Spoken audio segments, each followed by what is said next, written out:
This is Retro Sports Radio. Visit RetroSeasons.com for more sports history. The Philadelphia Athletics faced the Chicago White Sox for a Thursday afternoon game at Comiskey Park on July 30th, 1936. Philadelphia was in last place, 23 games under 500, managed by 73-year-old Connie Mack in his 39th year with the Athletics. The White Sox were an average club, coming into the game with a 50-45 record, coached by Jimmy Dykes in his third year as manager. The audio recording is from the radio broadcast featuring announcer Hal Totten.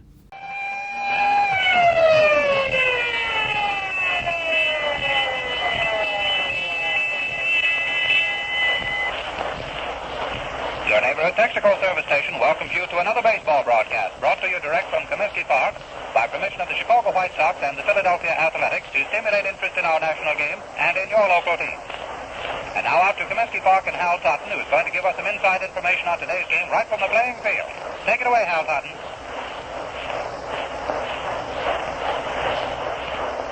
The White Sox of Chicago, where the White Sox and the Philadelphia Athletics are going to play the fourth and final game of this present series.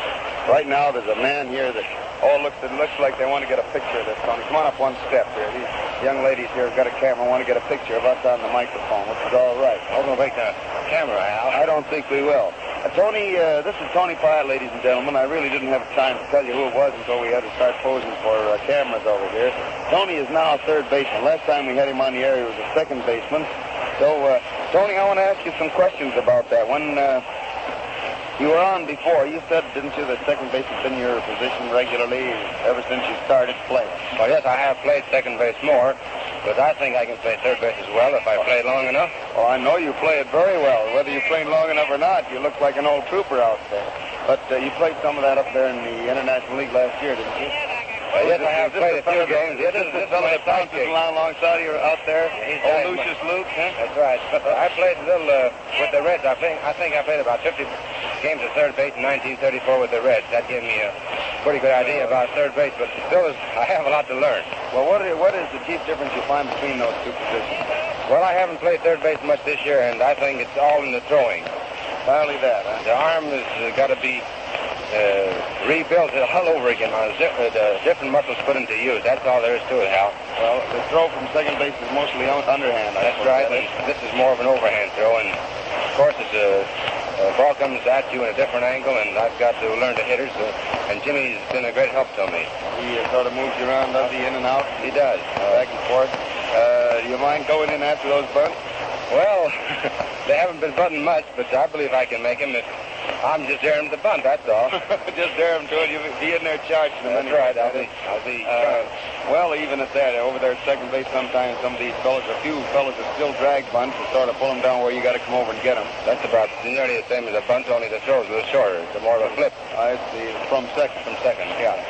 Outside of the throw, though, you find that it's approximately the same for fly balls, I suppose it is. You got to take foul balls here and play it off this grandstand a little bit. But then you do that from second base over the other side. I do that as well over second base. Of course, does the ball come at you? What do you mean when you said it came at you at a different angle? Well, you don't see the ball as you do at second base. The ball kind of just flies off the bat, especially a left-hand hitter. It just comes at you before you know it. And that's why they call it a hot corner, Hal. I see. I get it. In other words, you've got to really start a little quicker. Is that it? Yeah, you just got to get the knack of which way the ball will go to you, right or to your left. And most of them coming down there are curving more than they are out there second base too, aren't they? Yeah, sometimes the left-hand hitter slices the ball, and if you play third base long enough, you'll be able to tell whether the ball will go 2 or 3 feet to either side of you. But you've got to get used to the vision of it. That's the knack of playing third base only. Looks a little bit as though you got that bat swinging good again. You got a little slump there for a while, didn't you? Oh, well, those things happen. I know, huh? All ball players have them, but I just probably had one for too long of a period. Well, I think there's several fellas on this club and every other club have. I've seen them all up and down the line. They get them every year, and when it's all over, it's all over. Well, I'll be glad to be in the slump all year if we could just keep winning ball games. Well, that's right, too. Well, Tony, I imagine you want to dry off a little. You've been out there getting all full of perspiration, and I want to thank you a lot for stopping here and chatting with us. Wish you a lot of luck at your new job, and that fella Dykes deserves a rest, and you're giving him a good one and not making him worry about it, which is okay. All right, Al, thanks a lot. Thank you. That was Tony Pyatt, ladies and gentlemen, the present third baseman of the White Sox. early part of the year, the second baseman of the club, chatting with us a little bit about this, that, and other things, and I hope you were very much interested in what was going on. And now, let's give you the lineup for the ball game today. For Philadelphia, Finney, left. Moses, center. Dean, first. Cuccinelli, right. Johnson, second. Higgins, third. Frank Hayes, catching. Newsom, short. And Rhodes, pitching. For the White Sox, Radcliff, left. Kreevich, center. Haas, right. Venura, first. Appling, short. Hayes, second. Pyatt, third. Sewell, catching. And Kennedy pitches. Vernon Kennedy will be the pitcher. Now, ladies and gentlemen, I'm going to start a little trek up there to the booth, possibly a little bit earlier than at some times, because I want to chat with a certain young man that I saw here in the stands on the way up. I might add, though, that it's another one of those days that, well, you sort of dream about out here. Perfect sunshine, but a nice cool breeze off the lake blowing in from the north. What do you got there, Teddy? Oh, a brand new potato. Old Teddy Lyons managed to sneak a brand new potato from somebody, and he's going to have it autographed for somebody. He's going to send that back to Opelousas. I mean, where is that place down there you live? Vinton, Louisiana? Is that where it's going? It is, eh? And who'd you sneak that on? Billy Webb, or did you just sneak it? Oh, he gave you that one. Two of you. Okay, Teddy Lyons was giving along. You're just beaming all over. He had a brand new ball to get autographed. You people that ask for baseballs have no idea how tough it is to get them. And as a matter of fact, ball players have a tougher time. Now listen, Merv. Merv Shea going to pull my trouser leg off. That's bad. The ball players themselves have a tougher time getting them than most of the fans do, or friends of the fans, or somebody like that. They have to sort of beg, borrow, or steal them. Otherwise, maybe they'd have one every day. But on this perfect day with the breeze blowing in, nice, cool, sun out, nice and warm, making about an even possibility, I think probably we'd better start upstairs. And as we make that trek up there to the booth, Uncle George, how about a little switch to studio? Attention motorists. Too many of you are digging down into your pockets to pay over and over again for motor oil. An extra quart now, a couple of more quarts a few hundred miles later, constantly refilling the crankcase. You'll be glad to know that your Texaco dealer has an entirely new motor oil that will positively cut down your oil consumption. There's the need to have carbon removed and protect your engine longer against wear and tear. The new Texaco motor oil, made by the Furfurol process, provides a newer, tougher lubricating film that resists burning up inside the engine. It puts more miles between the quarts you buy. With the new Texaco motor oil, your car will not be oil thirsty. Furfurol is a special refining material. When oil is treated with Furfurol, a stronger lubricating film results. This Furfurol film acts like a protective wrapping for each of the moving parts of your engine. It lubricates better for many extra miles, providing greater, more complete engine protection. From the minute you fill the crankcase of your car with the new Texaco motor oil, you begin saving real money. You still pay only a quarter a quart, but you get greater mileage between those quarts. So change now at any Texaco station to this tougher, longer-lasting oil with a Furfurol film. Make your driving dollars go further. And now for a look at the... Well, I see we haven't time for that. I see that Hal Totten is ready, and we'll go back to Comiskey Park to the baseball game brought to you by permission of the Chicago White Sox and the Philadelphia Athletics to stimulate interest in our national game and in your local team. Take it, Hal Totten. Am I on the air, George? Don't tell me I'm on the air. Well, being on the air, I'm on the air, better talk on the air. So in that case, why, we mentioned the fact that the umpires have finished their conference at the plate and taking their positions out there in the field. Umpire Quinn behind the plate, umpire Hubbard on first base, and Bill McGowan, her old buddy, out there at third. Bill McGowan, I might add, is one of the discoveries, and admits it, and is very proud of it, are baseball writers. Baseball writers introduced Bill McGowan into the American League. So many, many years ago, the Yankees were coming north, and they're playing a lot of games, and they picked up one of the teams, I don't remember which one, to play some games with, and as they went along, they had umpire McGowan with them. He was just a youngster. They liked his ambitions and his hustle, and the baseball writers went back to New York, and they called Ben Johnson, and they kept it Ben until he hired him. And now we have here the fellow who, not only to the observers, but also to the ball players themselves, is the finest umpire, or one of course we can't say that, but the ball players voted him the best umpire in the league from a ball player's point of view, but he's by far one of the finest umpires that the game has known. And he has sort of taken this little fellow Quinn under his wing. Quinn, the boy who is with him and who had a bad year last year, but has come along in grand shape this year to become another great umpire.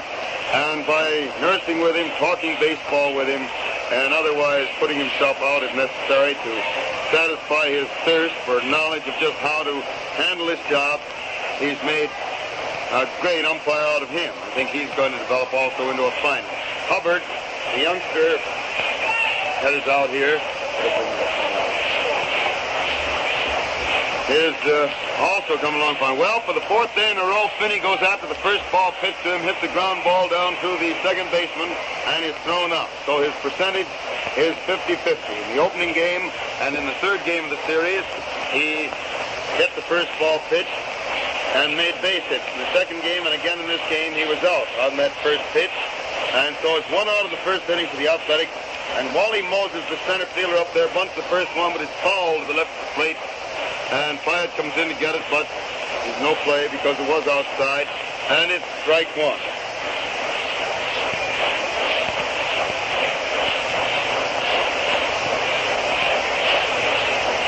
Ball is going back out to Kennedy, the pitcher. And starts to wind up, throws the next one. It's inside and low for ball one. So the count is 1-1. 1 ball and 1 strike on Moses. And there's ball 2. It's inside and low. You remember Kennedy started the first game of the series here and lost it. He was very wild.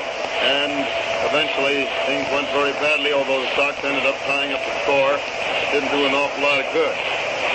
Now he reaches out the butt again, and this one goes foul clear over to the Sox dugout. And so it's 2-2, 2 balls and 2 strikes.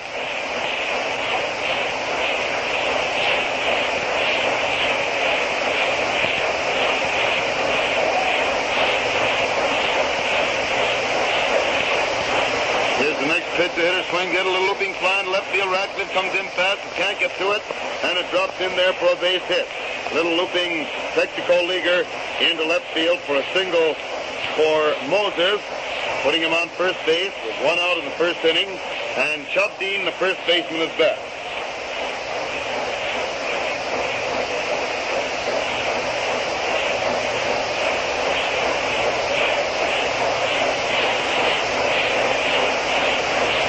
He throws the first one, the runner's on the go. The hitter takes it inside and low, and the runner slides in safely. And he got a great start on that ball. Moses, as I have mentioned time and again in this series and in other series, one of the fastest men in the game, and he got a great jump on the ball that time. Easily stole second. Sewell got the throw away very well, very fast. He got out there in a hurry.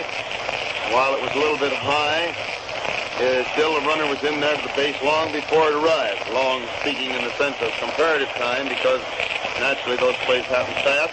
Now Dean hits the next one, a ground ball to Appling, who gets it, throws the third, and Pyatt tags the runner out, sliding in there for the second out.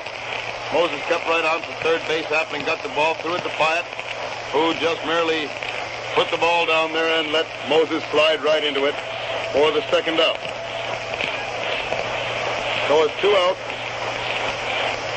in the first inning for the Athletics. Dean on first base, and George Puccinelli, the Athletics right fielder, is at bat. He throws the first one, and George takes a fast strike over the outside corner about knee high. 1 strike on Puccinelli.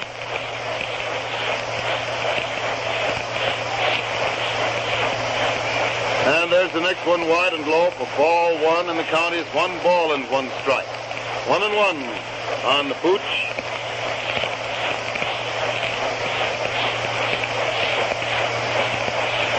So as he sign again, turns and throws to first. The runner gets back in plenty of time. So the ball comes back to the pitcher. He has it, looks at first, then pitches, and the hitter swings and hits a high fastball inside for strike 2. And it's 1 ball and 2 strikes on Puccinelli. 1-2 the count.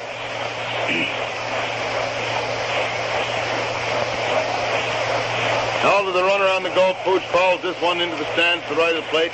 Well, it lands just short of the stands over there. And it's still 1 ball and 2 strikes on Puccinelli.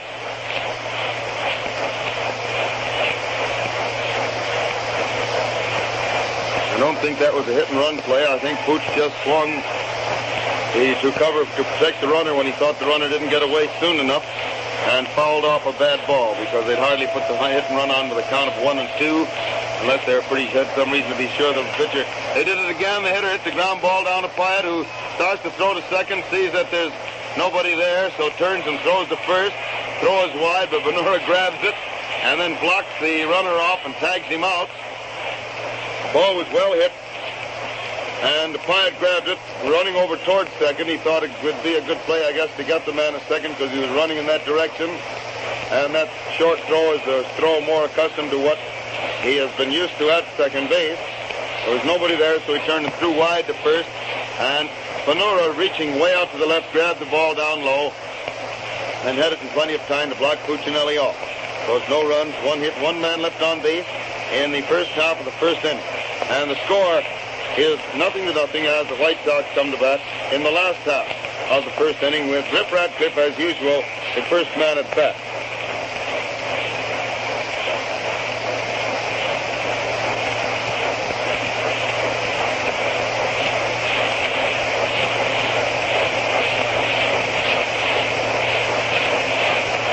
Dusty Rhodes, originally, when I first knew him, he was with the New York Yankees. He didn't stay there long, went to the Boston Red Sox, was with them for quite a while, and came to the A's last winter in the deal, one of the numerous deals between the Athletics and the Red Sox. And he's been pitching some pretty good ball for this club. But this, I think, is his first appearance in Chicago this year. And a rather stockily built fellow, dark complected, and very handsome, better for you young ladies.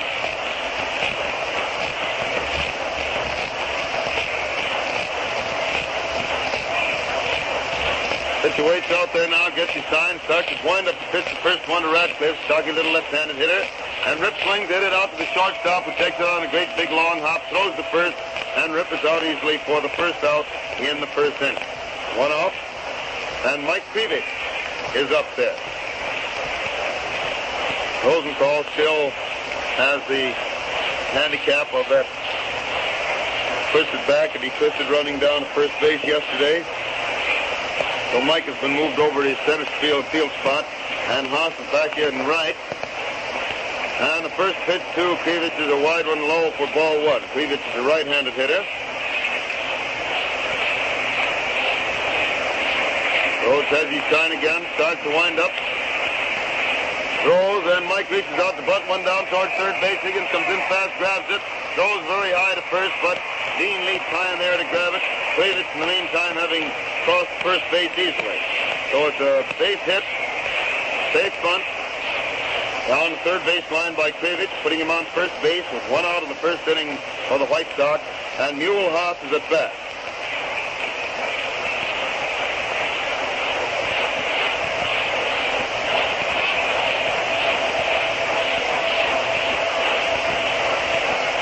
So ready to pitch the first one, throws, and Mule takes the ball. It's inside and low. 1 ball called.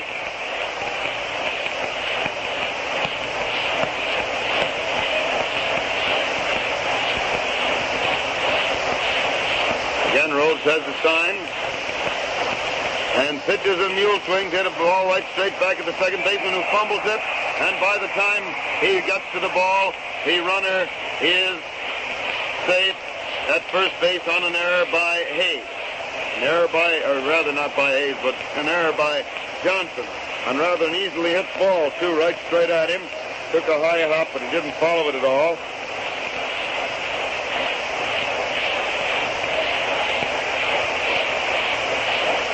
So now the White Sox have runners on first and second with one out in the first inning, and Zeke Manura is at bat. Well, it's the first player that we have seen that Johnson hasn't looked good on in his transplanted position in this series. First pitch to Zeke is a wide one across the waist for ball one.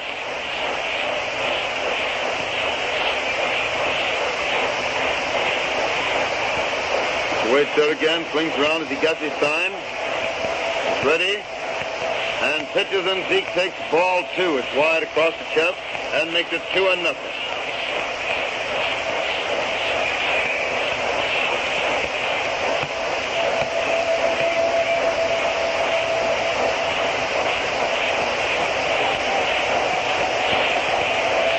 Nothing, 2 balls and no strikes. Pitcher ready again. Throws, and Zeke twists away to take the third ball inside across the waist to make it 3-0. 3 balls and no strikes on Zeke. Still got our symphony orchestra out here, George. Hear the whistle? Pitcher ready once more. Takes another look back at second. Throws, and it's a strike over the heart of the plate, a little above the knees. Zeke let it go by without trying for it, so it's 3-1, 3 balls and 1 strike.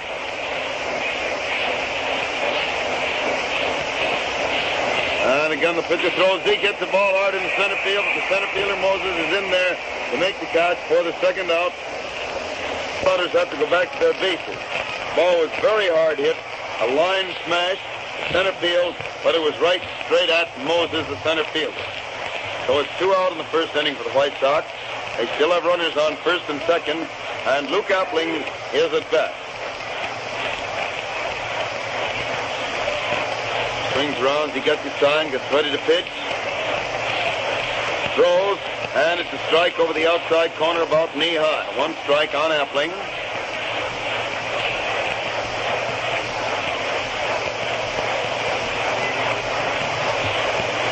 Rhodes ready again, takes another look back at second, and throws. Luke swings, the bat flips out of his hand, goes clear out to the pitcher's box as the ball goes down to the third baseman, and Luke is safe, and Rhodes is mad and throws the bat clear out of the infield. Just misses umpire Quinn down there. Rhodes is so sore because in hitting that ball, the bat flipped out of Appling's hand, rolled out to the pitcher's box. Rhodes stood there, watched it come out there, and let it roll up on his feet. And then he was mad and flung it clear off the mound and out into foul territory as Appling beat out the ball for an infield hit.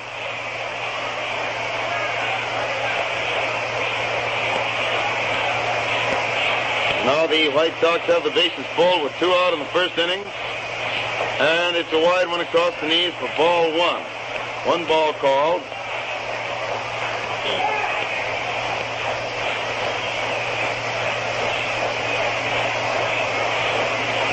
Rhodes walks up to the dirt in front of the mound, moves it down a little bit.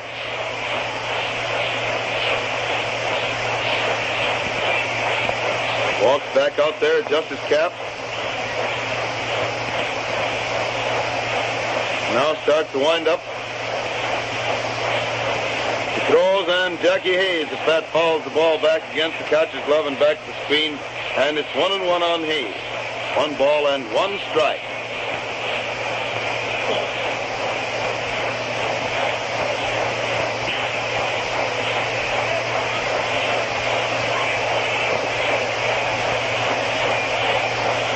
One and one is the count. It's a throws again, and Jackie swings to miss one for strike 2.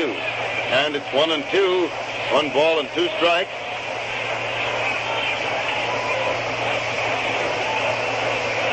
One and two. Waiting out there again, seems to be getting his sign. Takes a look at third base, starts his wind up.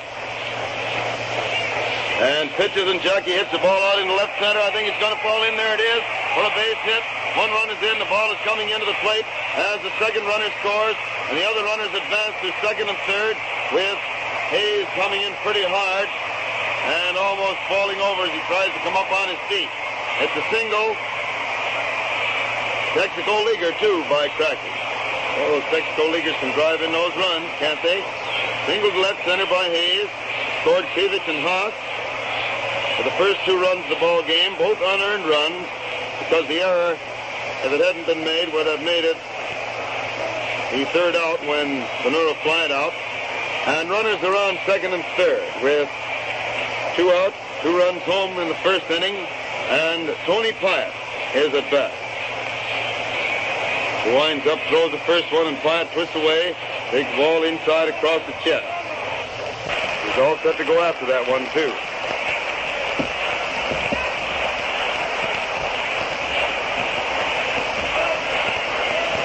He throws again, and Pyatt takes a strike over the heart of the plate, waist high, and the count is 1-1. 1 ball and 1 strike on Pyatt.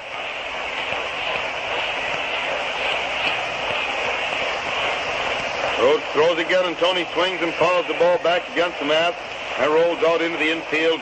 And the catcher goes out to get it, looks it over as he comes back. Umpire Quinn has thrown another ball into the game, calls for that one, and I think he's going to throw it out. Catcher Hayes had looked it over and indicated it should be yes. Quinn, after a look at it, throws it out of the game. The umpires, you know, are the only ones authorized to do that.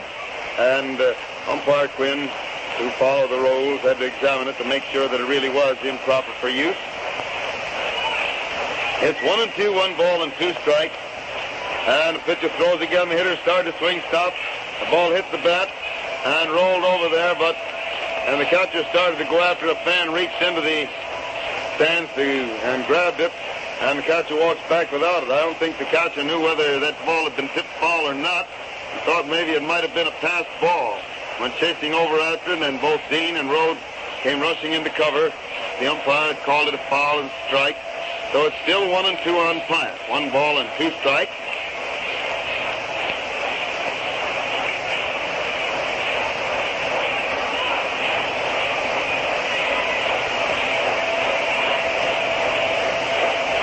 Once again, the pitcher has that sign, starts to wind up throws, and Tony takes a wide one across the knees for ball 2.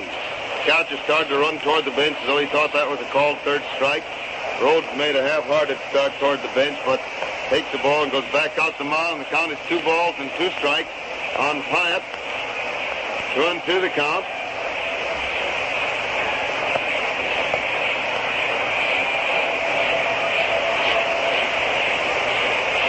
Winding up again, throws, and Pyatt gets ball 3. It missed the outside corner up around the chest, and it makes it 3-2. 3 balls and 2 strikes on Pyatt.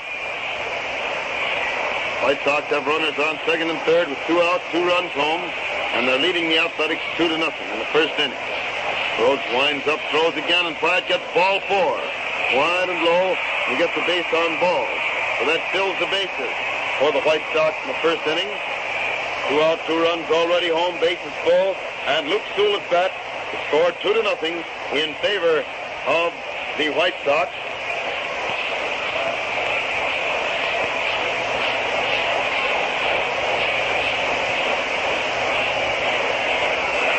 Rhodes starts to wind up pitches, and it's a high one inside for ball 1. 1 ball on Sewell.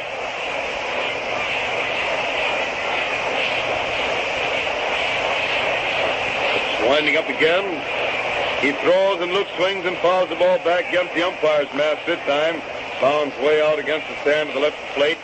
Umpire Quinn merely adjusts the mask. It took quite a bump, and he turns around, calls to somebody. He'll call the announcer, I guess. He's going to need some more baseballs in a minute. It's 1-1, 1 ball and 1 strike.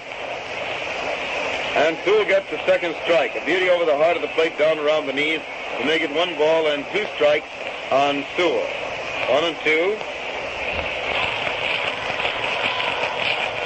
Winds up again, throws, and Sewell swings and misses, striking out for the third out in the first inning. Went around on a ball that didn't look as though it had a thing on it, but he didn't hit it, so it must have had something after all. That ends the last half of the first inning. So it's 2 runs, 4 hits. Wait a minute, 1, 2, 3 hits. 1 error, and 3 men left on base.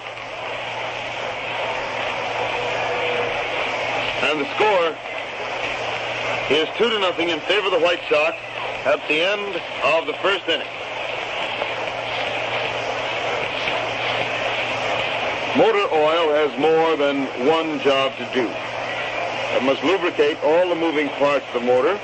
It must seal the power in the cylinders, and it must help to keep moving parts cool. There's one way you can be absolutely sure that the motor oil in your car is doing a complete job. Use nothing but new Texaco motor oil.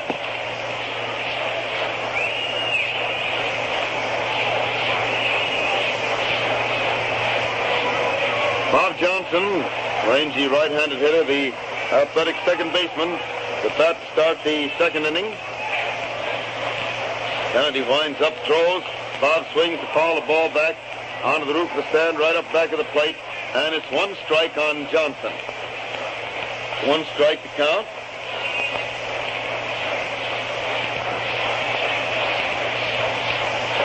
And there's a ball inside across the way, so the count is 1 ball and 1 strike.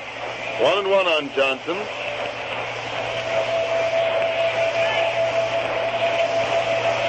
And now comes ball 2. It's over the plate, but too low. So it's 2 balls and 1 strike on Bob. 2-1.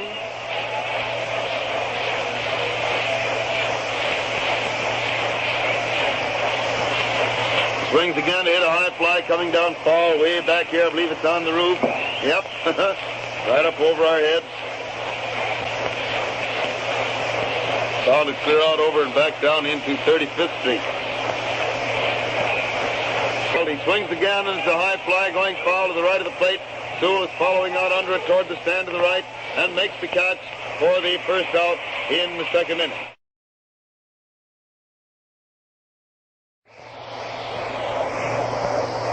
One out in the second inning for the Athletics, and Higgins, Pinky Higgins, the third baseman, is at bat.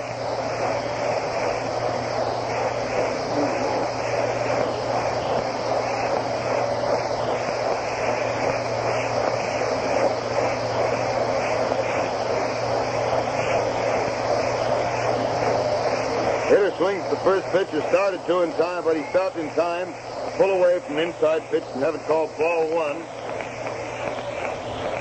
There's a wide one low for ball 2, and the count is 2-0.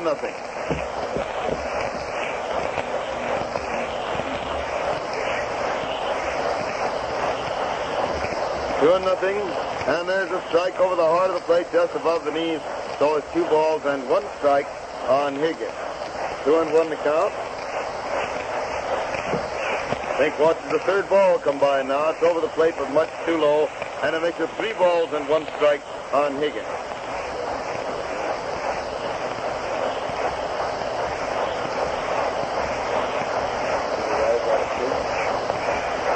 And now comes strike 2, a fastball over the heart of the plate, waist high, and the count is 3-2. There comes the 4th ball inside, and Kennedy really had trouble with his control to both men and finally walked Higgins. So Pinky's on first base with 1 out in the second inning, and Frank Hayes, the catcher, is up there at the plate. Hayes at bat.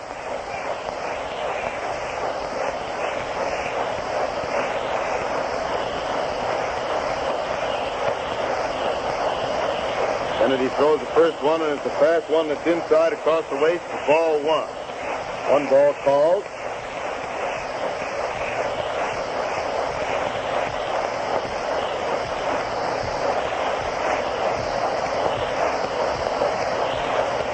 One ball called. Picciarelli again throws, and it's ball 2, a curveball wide and low. Well, Vernon is having a little trouble in the control department.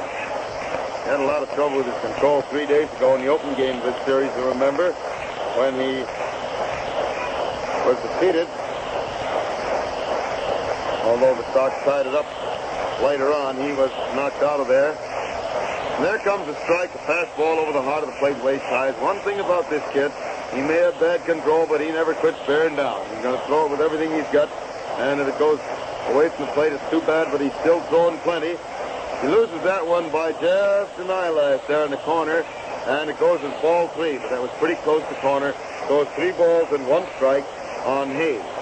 3-1 the count. Kennedy throws to first base. The runner gets back there. Now Kennedy pitches again, and it's ball 4 wide and low. And Hayes also gets a base on balls. Moves Higgins to second base. And the Athletics have runners on first and second with with 1 out in the second inning. And Newsom, Whitey Newsom, the A's shortstop, is at bat.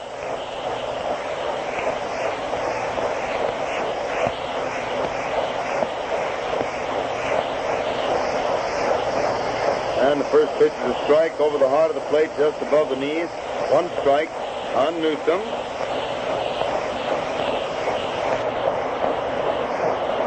Strike the count, and there's a ball wide, and Sewell throws the ball to first base. The throw is very bad, and so Ventura has to leap into the infield to grab it. He really had that fella caught pretty well off the base, but his throw was so high and wide that Ventura had to leave the bag and chase into the infield and leap into the air to grab it.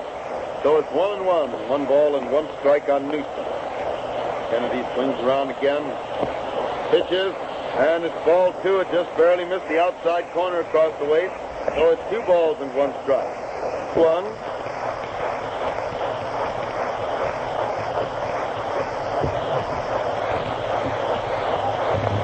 Throws again with the runners on the go. The hitter hits the ball thrown to right field for a base hit. Ventura sort of looked at the ball and started jogging after it. And finally, when he did run out there, the ball, which should have been easily caught, had seeped through into right field for a base hit. So Newsom single to right, throwing Higgins to second base, and moving Hayes to third base. So as a result, the score is 2-1 in favor of the White Sox, and the A's have runners on first and third. 1 out, 1 run home in the second inning, and Rhodes, the pitcher, is at bat. Dusty takes the first one for a strike, down over the inside corner above the knees. Bryant is playing in pretty close, figuring the pitcher might try to pull a squeeze play, at least sacrifice the man from first to second. And the next pitch sails wide for ball 1. Count is 1 ball and 1 strike on Rhodes. Umpire calls time when the runner down to first base requests it and goes over and whispers something to Lena Blackburn, the Athletics coach there at first base. Throws the first, runner's back. Might be figuring that there's a chance of their trying to pull something. And there comes the next one, a curveball breaking away from the hitter that caught the outside corner a little above the knees for strike 2. And it's 1 ball and 2 strikes on Rhodes. 1-2 the count. Rhodes was all set to bunt on the next one, but he pulled back in time to let it go by for the second ball. And the ball popped out of Sewell's glove. It rolled just a few feet into the infield. So Luke grabs it, rubs it up, walks in, calls something to Kennedy, calls after him as Burns starts back to the mound. Then the two come back to their places with Kennedy on the rubber and Sewell crouching back to the plate to pass the sign. Count 2 balls and 2 strikes. And there comes the next pitch for ball 3. It's wide across the waist, and Kennedy will really be in a serious jam now if he can't get this ball over on the pitcher, because there's the fella you've got to get if you're going to win. 3-2. Later swings at the next one to miss a curveball inside and strike out for the second out. Kennedy's control really has gone very bad in the last couple of weeks. Not that he isn't trying, because he is, and it may take him all year to master that new grip on the ball that he's using, the looser grip that he's using to prevent those famous wild pitches of his, and it might take a while before that control gets back. First pitch now to Finney, the leadoff man and left fielder, who's at bat, a left-handed hitter. The curveball that gets the inside corner about knee high. 1 strike to count. He throws again, and it's ball 1 inside across the waist. So it's 1 ball and 1 strike on Finney. 1-1.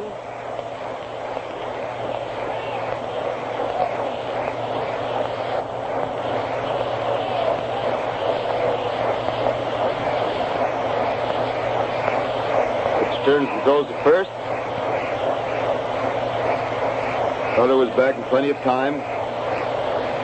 So Ventura throws the ball back to Kennedy, and he pitches the pitch a high one wide for ball 2 on Finney. 2-1, 2 balls and 1 strike.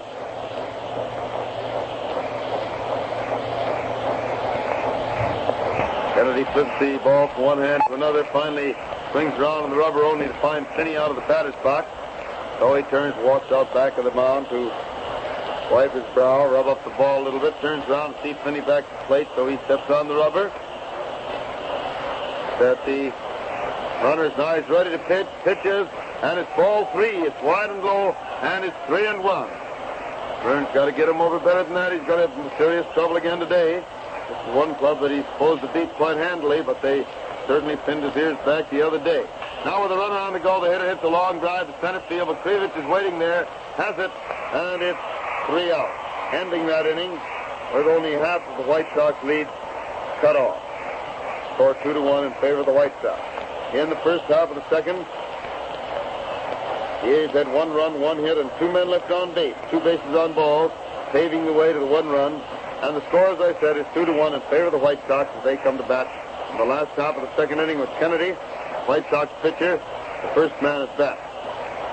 This broadcast of the White Sox Philadelphia game comes to you direct from Comiskey Park, the home of the White Sox in Chicago, as a presentation of your neighborhood Texaco dealer, distributor of Texaco Fire Chief Gasoline. The broadcast comes with the permission of the White Sox and the Athletics to stimulate interest in our national game and in your own local baseball team. This is WCFL at Chicago. Rhodes again starts his warm-up out there in the rubber, this time with Moss, number 2 catcher, and Hayes is just walking up there at the plate. Frank was on base at the end of the inning. They're over on third base. He had to wait a moment to take a moment to get into his cog. A round of applause. Kennedy, who comes hustling out of the dugout and up the plate, stands there to watch the last throw. Moss throws the ball out to second base. Johnson across it to Newsom. Newsom back to the pitcher. And Johnson and Newsom have a little confab of some sort there, just as they back over toward their position, same as they did yesterday early in the game. Now they go back there. Rhodes is up in the front of the mound, moving down the dirt with his feet, his shoe, sole of his shoe, and then steps back on the slab. Starts to wind up throws, and then Kennedy hits an easy bounder right back at Newsom, who gets it, throws the first, and Byrne is out for the first out in the second inning. 1 out in the second inning for the White Sox, and Radcliffe is at bat. Rip Radcliffe up at the plate.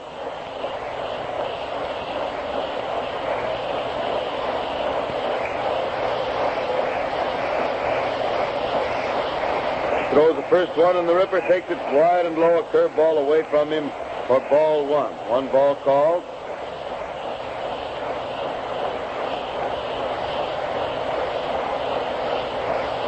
Sure again winds up, pitches, and Rip swings it about right back at Johnson, who gets it, throws the first, and Rip is out for the second time today in 2 innings. And it's the second out of the second inning. So it's 2 out of the second inning for the White Sox. Mike Kreevich, White Sox center fielder, who paved the way to the White Sox 2 runs in the first inning by beating out a bunt. He is up there at the plate. He throws, and Mike swings it, a foul down the right field line and back against the front of the second deck. It bounds down front and clear back out into the field. Umpire Hubbard calls time and is trotting out there to get the ball. Second baseman started over 2, but Hubbard kept right on going to get it. It's 1 strike on Kreevich. Winding up once more. Throws, and Kreevich takes the curveball wide and low for ball 1. And it's 1 ball and 1 strike on Mike. 1-1.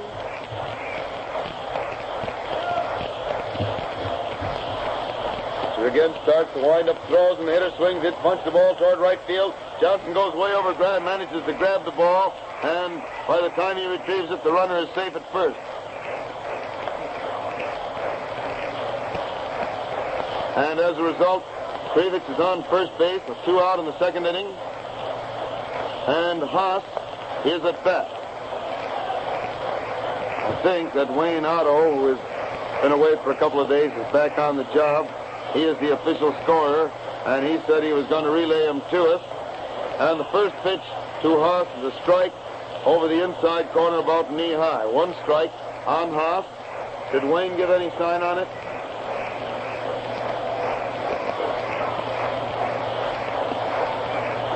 He did? Where did he get it? I thought so. tell that youngster there, will you, to keep an eye on Wayne, because Wayne said he's going to forget this silly business and tend to business.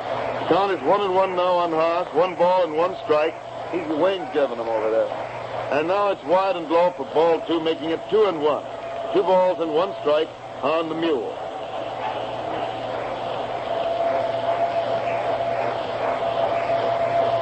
I guess I'm getting too old to take these little controversies seriously, George. I don't know. I'm getting, after that birthday when I was 29 again, why, I don't know how many times that's been, but quite a few. Hitter hits the next one. It's a slow bounder to the second baseman who grabbed it and tagged Kreevich out and then threw to first to make sure the other man also. But he was tagged out at second base, and it's 3 out. Wayne's giving him, isn't he, Whitey? Yeah, that's what I thought. Wayne told me that he says that silly business is the bunk with him. He's official scorer, and he's going to give him to us. So, yeah, Wayne Otto will pass him out. Thank you, Whitey. So it's no runs, 1 hit, 1 man left on base in the second inning for the White Sox. And the score is still 2-1 in favor of the Sox at the end of the second inning. You gotten your Texaco scorebook yet? You have, and you're working on it. Oh, I've had some swell inquiries from fans about ways of scoring some things. Oh, I meant to bring that one letter down here. It had 3 very good questions in it. And I want to dig it up and answer those questions just exactly how they were. But I'll bring that out tomorrow. You know how to get it. Just get your request card at your Texaco station, fill it in and send it in, and you'll get this swell scorebook with 17 games, a complete scoring system, and everything else. Now Moses at bat takes the first pitch inside for ball 1. And there's ball 2. It misses the outside corner above the knees. Rather clear up to the shoulders. Well above the knees, I might say. And it's 2-0. 2 balls and no strikes. Kennedy throws again for a strike, this time over the outside corner down around the knees. And it's 2 balls and 1 strike. 2-1 on Moses. Throws once more. Wally swings and hit a high fly in the short center field. Kreevich is coming in hard under it and makes the catch over in right center. The wind having held it up and dropped it in there. So it's 1 out in the third inning for the Athletics.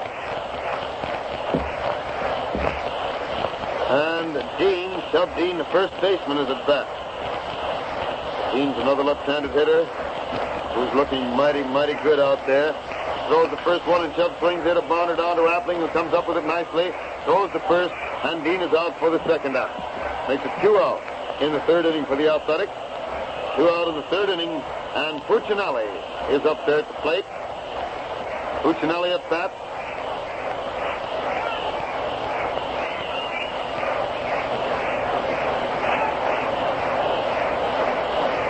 Throws the first one, and the Pooch takes it inside across the waist for ball 1.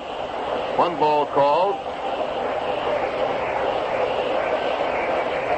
Winds up and throws again. The hitter hits another bounder back past the pitcher. Hayes comes up with it nicely back of second base. Throws the first, and it's 3 out. No runs, no hits in the first half of the third inning. And the score remains 2-1 in favor of the White Sox. Sox coming to bat in the last half of the third inning. First man up will be Zeke Manora, the White Sox first baseman and cleanup hitter.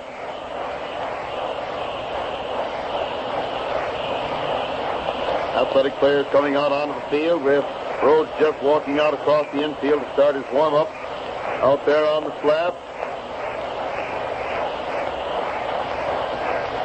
Oh, boy, what weather.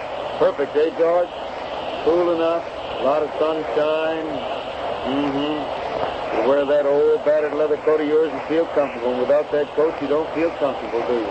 Even on a hot day, it just looks at it longingly once you put it on. You're there. Hey, I got a lot of swell wires there that you brought in yesterday. It came from the studio that were delivered there on Tuesday, but I just got yesterday afternoon and opened after the game. Several of them. Huh? Again, yeah. Only 29 again. Hey, somebody down in San didn't believe me today. Said, you're 29, I'm 10. I told her she was a whole lot more than 14, I knew.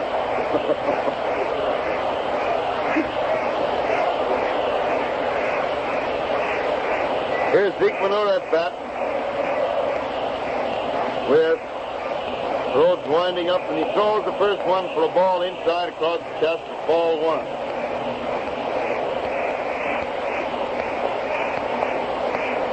One ball called. Rhodes winds up, throws once more, and it's a strike over the outside corner across the knees, and it's 1-1. 1 ball and 1 strike on Benura.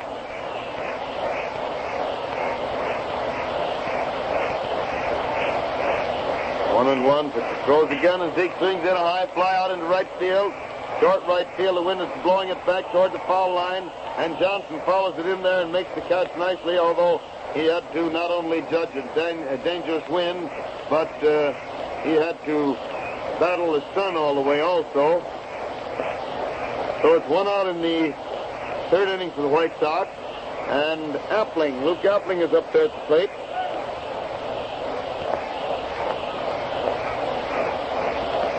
Rhodes winds up, pitches, and Luke takes a wide one across the chest for ball one. 1 ball called. Ready again, winds up, and throws, and the hitter swings to foul the ball up on the roof of the stand above and to the right of the plate, and it's 1-1. 1 ball and 1 strike.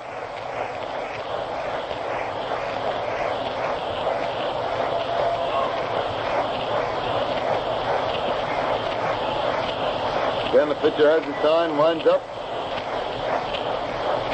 and throws, and the hitter swings it up, another pop fly out toward right field.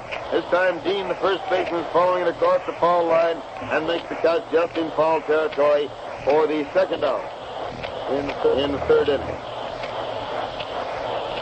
2 out in the 3rd inning for the White Sox,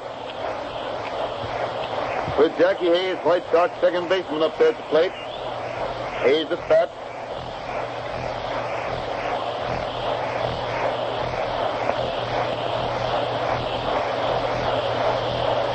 Winds up, throws. Jackie takes a strike over the heart of the plate about waist high. 1 strike on Hayes.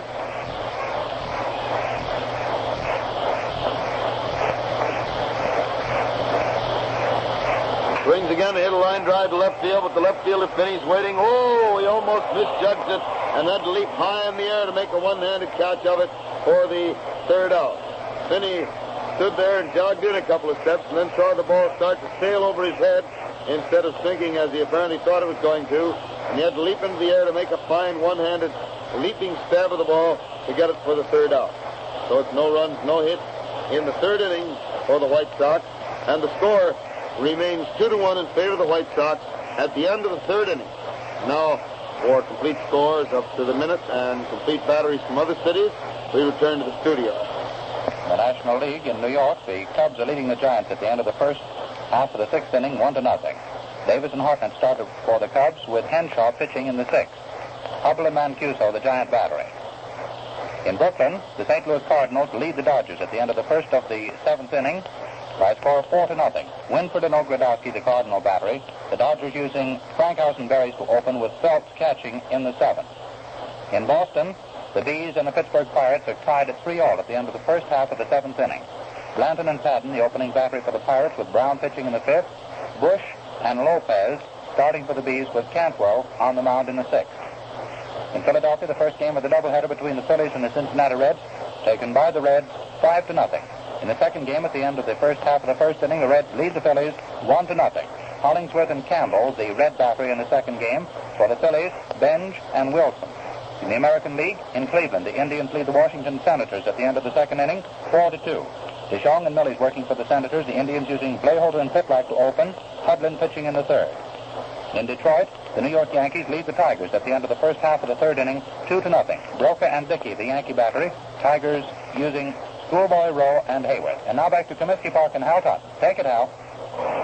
Back at the ballpark for the 4th inning, Bob Johnson, after taking a ball, took a crack at the next ball pitch and hit a home run, wind or no wind, clear into the lower deck of the left field stands in deep left center. Radcliffe made a great try for the ball, leaping high in the air, but it just slipped over the top of the scoreboard into the seat for a home run.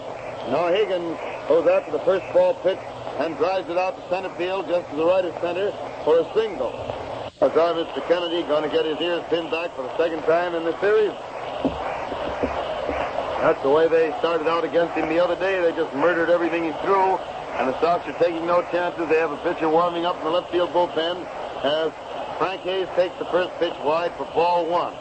There comes ball 2, another curveball way outside, and it's 2-0, 2 balls and no strikes.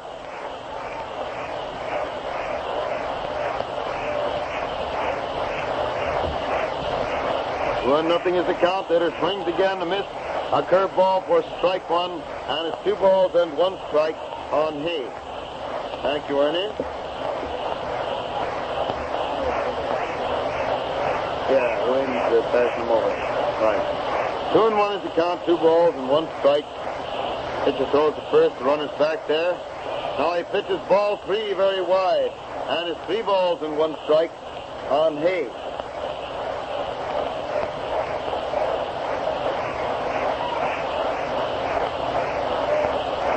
He stands there rubbing up that ball, finally gets ready to pitch again. Throws, and Frank gets a strike over the inside corner about waist high. Makes the usual start toward first base, but comes back fast. And it's 3-2. 3 balls and 2 strikes. Now with the runner on the go, the hitter hits a long foul onto the roof of the stand down beyond first base. And it's still 3 balls and 2 strikes on Frank Hayes, the athletic catcher. At that in the 4th inning. Nobody out, 1 run already home, and Higgins on first base. Now Higgins again is on the run, and it's another foul up over the roof of the stand, above and to the right of the plate.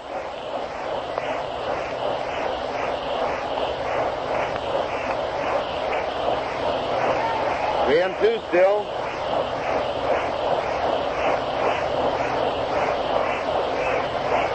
There's the next one for ball 4 wide, and Hayes gets a base on ball. Moves Higgins to second base. The Athletics have runners on first and second with nobody out in the 4th inning. 1 run already home, and Newsom, the shortstop, is at bat.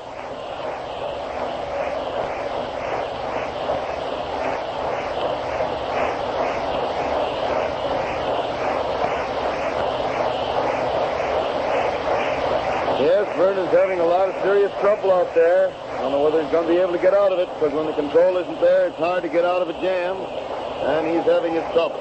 Newsom acted as though he was going to bunt, but very apparently didn't intend to. Just intended to look for the bad ball, and he got it wide and low. For ball 1, Philadelphia runners on first and second, nobody out in the 4th. 1 run home, the score tied 2-2. Hitter swings the next one to hit a high fly down the right field line. It's going foul. Lands down there against the front of the stand. And it's 1-1. 1 ball and 1 strike on Newsom.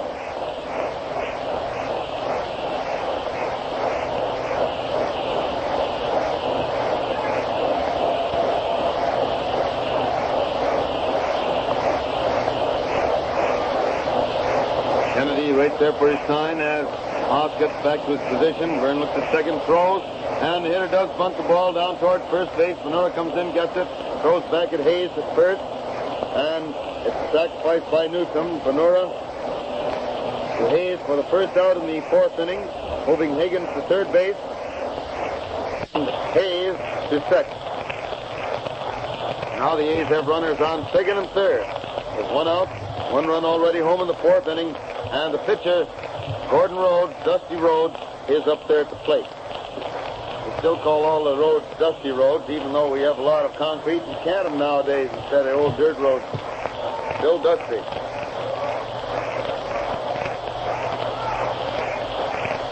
Hitter swings hard at the first pitch and fouls it back against the catcher's protector.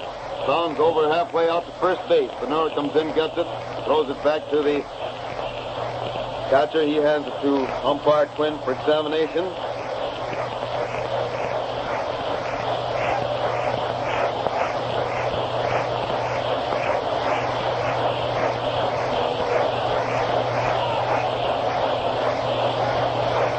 Kennedy winds up again, throws, and Dusty swings around as though to bunt and then takes a chop at the ball, but misses it for strike 2. Sewell, seeing him swing around in bunting position, started to run out in front. As a result, the ball hit his glove and rolled over to the right a little bit. So it's 2 strikes on Rhodes. Infield pulled in real close, almost to the infield grass. Wanting to cut off that run at the plate if possible. And he throws the next one. It's a little pop fly foul to the left of the plate on a bunt, so he's out automatically on a foul bunt on the 3rd strike. Scored as a strikeout. And you can make a footnote if you want to in your scorebook, as we do, drawing a line from that K in the lower right-hand corner down to the margin, indicating foul bunt on 3rd strike.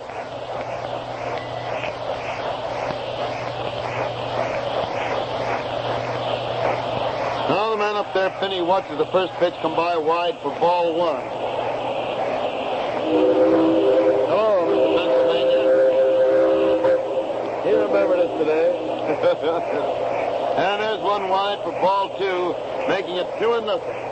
2 balls and no strikes.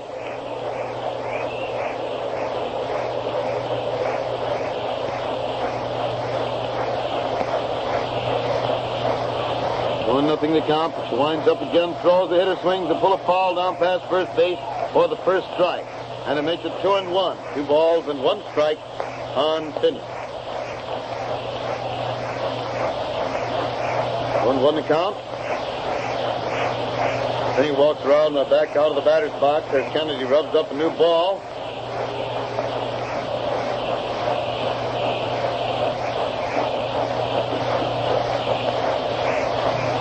Here comes the next pitch, and the hitter hits a bounder right back. It just glances off of the pitcher's glove, and Hayes makes a great play in front of second base to get the ball and throw to first. Oh, that play was really a beauty by Hayes. Kennedy leaped into the air and just managed to slow up that ball a little bit. Hayes came over fast, grabbed it, and with a great underhand flip toss, got Finney at first base on a close play for the 3rd out. So that ends the 4th inning, and Kennedy pitched out of the inning in great style. After looking very wobbly at the start, he settled down and looked just the opposite of wobbly. 1 run, 2 hits, 2 men left on base in the first half of the 4th inning, and the score remains a tie 2-2 between the White Sox and the Athletics. White Sox coming to bat in the last half of the 4th. First White Sox hitter will be Tony Pyatt at third base, and he already waits there back of the plate as Moss warms up Rhodes, waiting for Hayes, who's again on base at the end of the inning, get into the catching toss, get out there to go to work.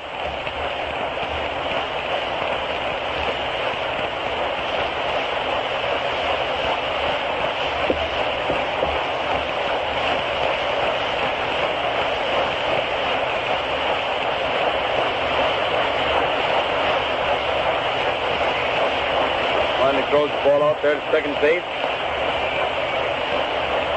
And it comes back to pitcher as Pyatt walks up there to the plate. Out of bat, the White Sox start the last half of the 4th inning. Rhodes smoothing the dirt down. In front of the mound, walks back, smooths it down in front of the slab. Turns around, gets his sign. He's winding up. And he pitches, and the hitter bunted the ball, but it's foul on the ground, back to stand, and it's strike 1. 1 strike to count.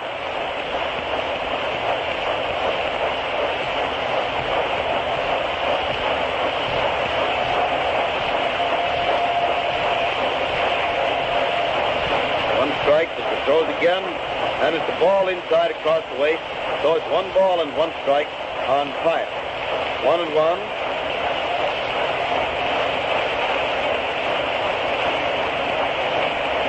There comes ball 2, a curveball outside, and it's 2 balls and 1 strike on Pyatt. 1-1.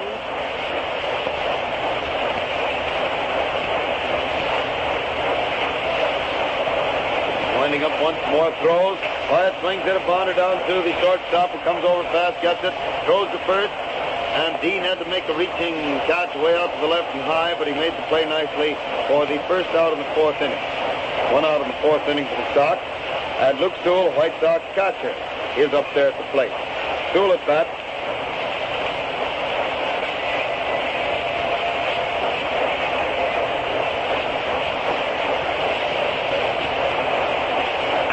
The hitter swings, and it's a line drive right out to the shortstop, who manages to scoop it up off the top of the dirt just before it hit the ground. And it's 2 out in the 4th inning. 2 out of the 4th inning for the White Sox, and Kennedy's at bat.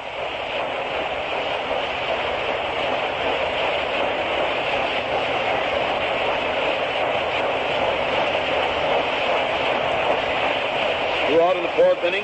Kennedy up there.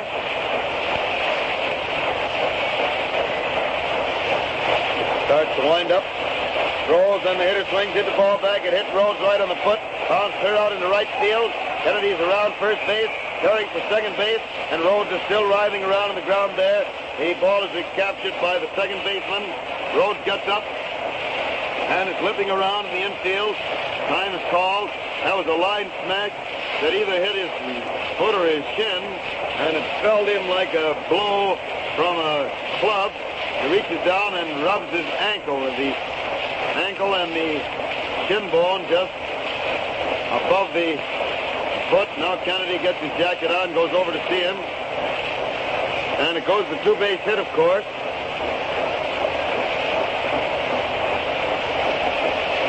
For Kennedy, and Vern is over there seeing how this fellow is, because it really was an awful dirty crack. Start a pitcher warming up in the bullpen in a hurry in case Dusty can't go on. The crowd gives him a hand. Boy, he took a smash that time. Mama, I don't want that to hit me. Woo. My foot had gone right off with it. The foot would have gone into center field and the ball into right, I think.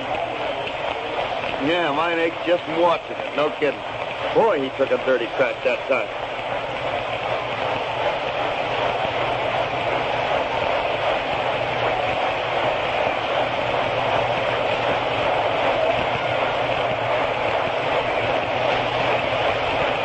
Rhodes is throwing a couple down there to make sure he's all right and able to continue. Besides, he can pitch all right, but boy, he's going to have a great big black and blue mark and a big lump on that leg. Probably coming up right now. He takes a look at it for a minute. Now faces Rip Radcliffe. Radcliffe at bat.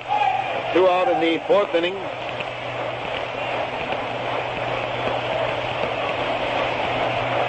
Rhodes stands there rubbing up the ball, getting ready to pitch the first one to the Ripper.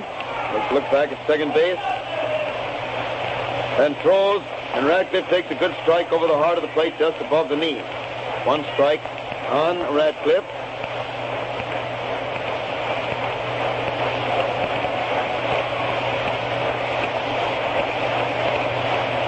Ready out there again, throws, and Rip hits the ball, a beauty down the right field line for another base hit. Kennedy's around third base, carrying for the plate, and the ball goes to second. Boy, that fella can really run. Coming across the plate, he kicks Radcliffe's bat over and then comes back to pick it up. He's a happy-go-lucky rascal. He just was having fun coming around there. And that drive to right field, a single, line single to right by Radcliffe, scores Kennedy, and again the White Sox are in front. This time the score is 3-2. Throws the first one, and Kreevich takes a ball over the plate, but too low. 1 ball called.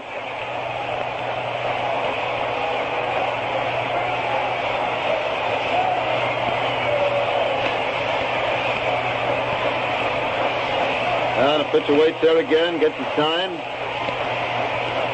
To first base and throws. And Mike hits the ball to right field. Right fielder coming in fast.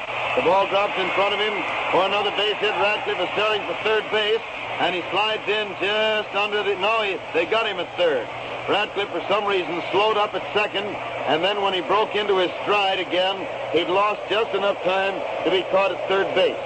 Kreevich's third hit was a looping single to right, and Radcliffe made second on it, but he slowed down at second, and then suddenly looked over his shoulder and decided to go to third, and by that time it was too late, and he was out on a very fine throw from right field by Puccinelli, who threw to Higgins at third, getting him for the third out. So it's 1 run, 3 hits, 1 man left on base in the last half of the 4th inning. And the score is 3-2 in favor of the White Sox at the end of the 4th inning. The hardest working parts of your car are those chassis bearings down under. They need constant, efficient lubrication.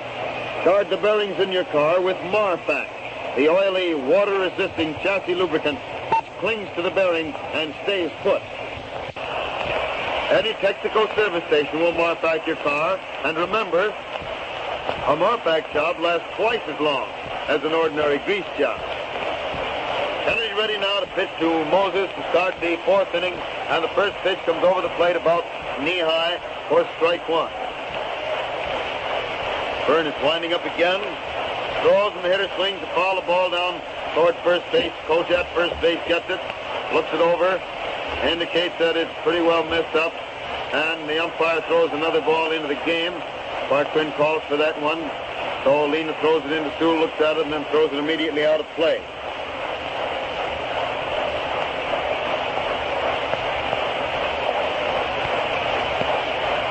Two strikes now. And there he takes the next one, takes a cut at it, but tries to stop a swing and can't. And he strikes out for the first out of the fifth inning, bringing Dean to bat. Dean up there at the plate.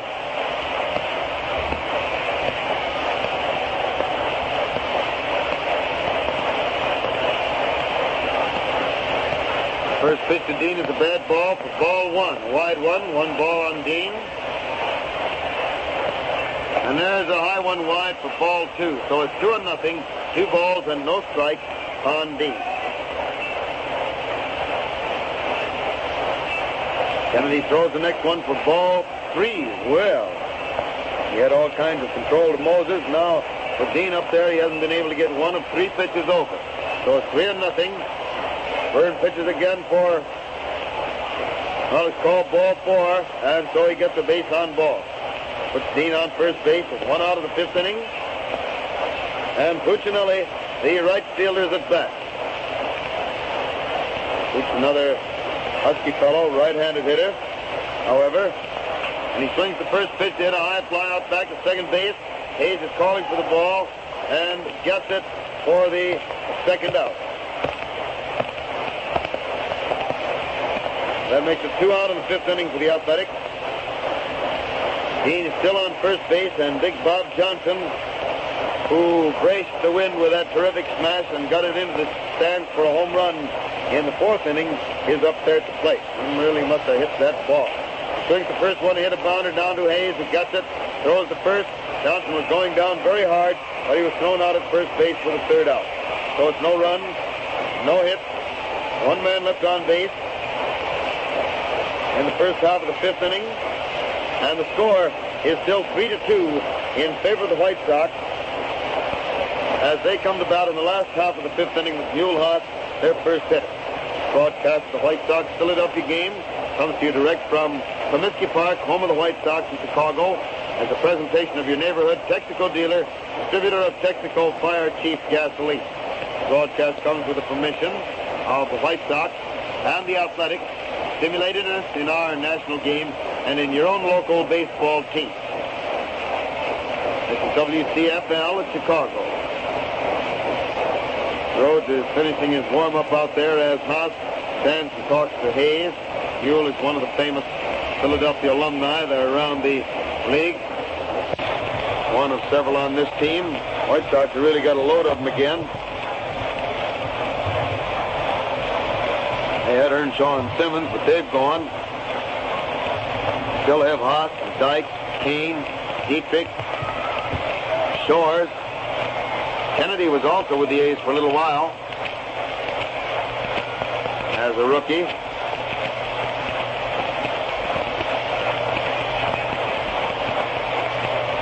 So is Radcliffe. Guess that's about all low. I don't notice any other. Well, we're ready to go. The pitcher starts to wind up throws, and it's a strike over the inside corner about knee-high. 1 strike on Haas.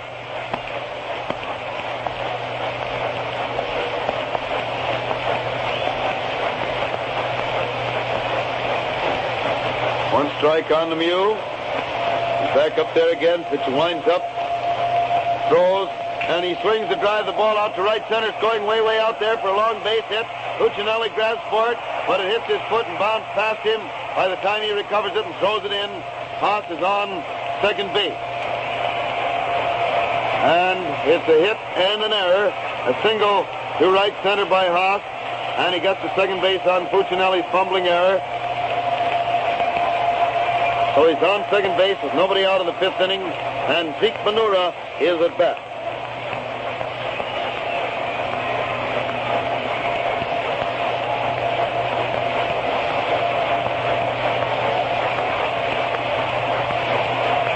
Pitcher watches second base and throws, and the hitter takes it inside across the waist for ball one.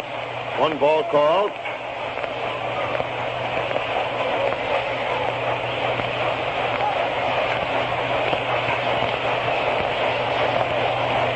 She throws once more, and there's a strike over the heart of the plate, waist high, and the count is 1 ball and 1 strike.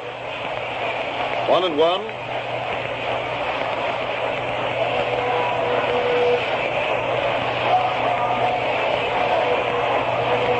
Throws again, and the hitter takes a wide one across the knees for ball 2. The count is 2 balls and 1 strike.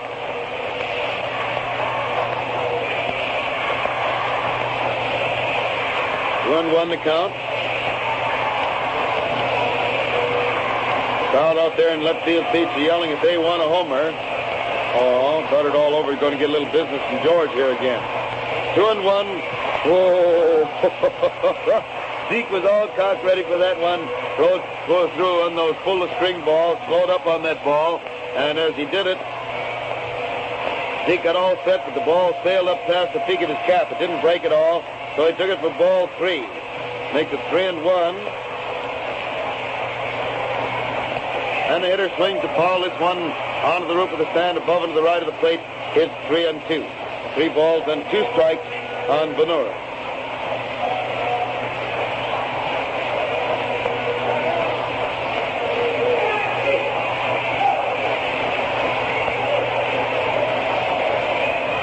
To the count. It's ready once more.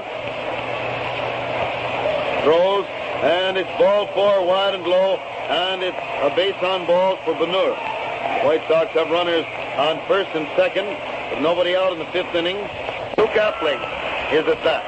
Luke Appling, the White Sox shortstop, up there at the plate. Luke might try to bunt, but they don't expect him to. The infield isn't playing for it. Oh, that hits to right as much as he does and really hits with runners this position. No, he reaches around to bunt, hunts the ball toward third base. Higgins comes in fast, gets it, and throws it first, and Dean makes a beautiful play, reaching around behind Appling to get that ball just in the nick of time, because Higgins was playing pretty deep and just barely got him, but it took a very nice play by Dean to make it possible. So it's 1 out in the 5th inning for the White Sox. And now they have runners on second and third with Jackie Hayes at bat.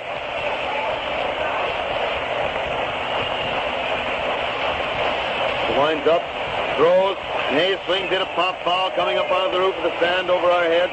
A little bit to the left, and he's grounded down back of it. Hit the ball, rolling it down in there around. Great fielding play. Great play, Whitey. Whitey caught that ball while it was rolling down there in that slanting roof.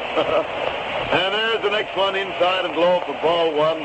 So it's 1 ball and 1 strike on Hayes. 1-1 the count. It's infield again. It's right in on the edge of the grass, as the White Sox infield was a little while ago. Playing to cut off any further run at the plate if possible. Again, the pitcher starts to wind up throws. Jackie swings it a long drive to center field. Moses is waiting back there. Both runners are touching up. He catches it and they start. But Benura goes off. The throw comes to plate and the runner slides in safely, getting in just ahead of that great throw from Moses. What I mean, that was a throw. Haas coming in there has the game leg and has been favoring it, that injured leg, quite a bit. So wasn't perhaps going as fast as he sometimes has because he couldn't. And Moses made a great throw to the plate. And Haas had to just barely slide in under it to get into the plate with the run that puts the White Sox ahead 4-2. And now Tony Pyatt is at bat. Pyatt up there at the plate. Rhodes throws the first one, and Tony takes a good strike over the heart of the plate about waist high. 1 strike on Pyatt.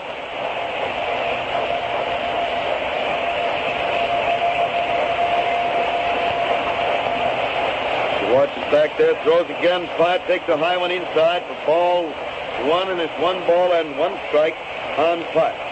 Bernard is on second base, 2 out, 1 run home in the 5th inning, and the score is 4-2 in favor of the White Sox over the Athletics. Tony swings again to miss a fastball for strike 2, and it's 1 ball and 2 strikes on Tony. 1-2.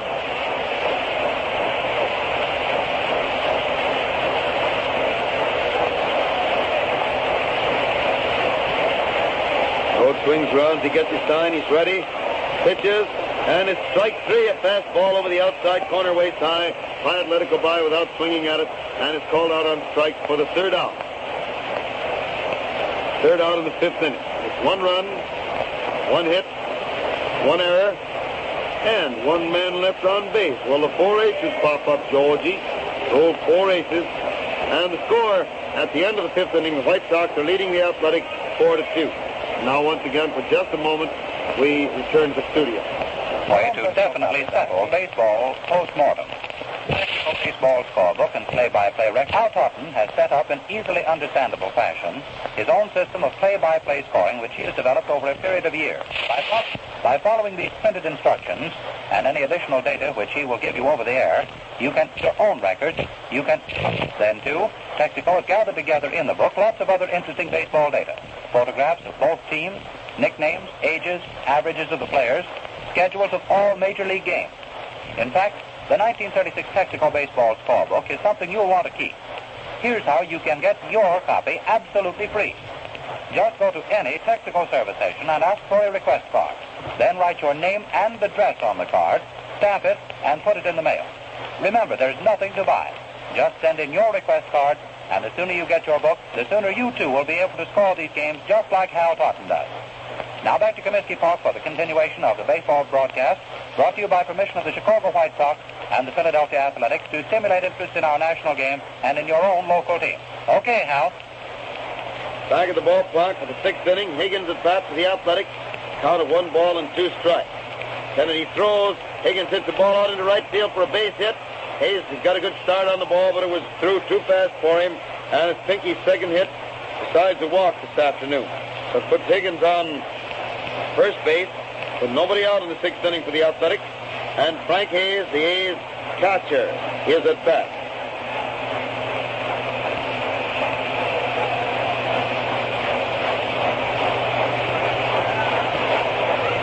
Throws one, and Frank swings, hit a long drive foul way down the right field line, far back into the second deck, but it bounds out and over, back down amongst the box seat customers. And it's 1 strike on Hayes. Hits the next one, a terrific smash to center field. Kreevich comes over and ranges back to make the catch nicely. Oh, he had to be very, very quick in his judgment on that one, because that ball was hit hard.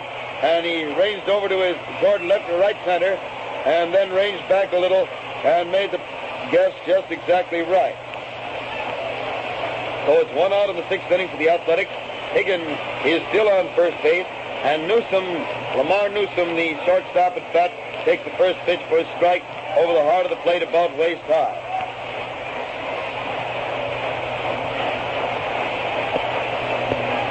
Ready to pitch the first one, throws. And it's a curveball wide and low for ball 1. 1 ball called.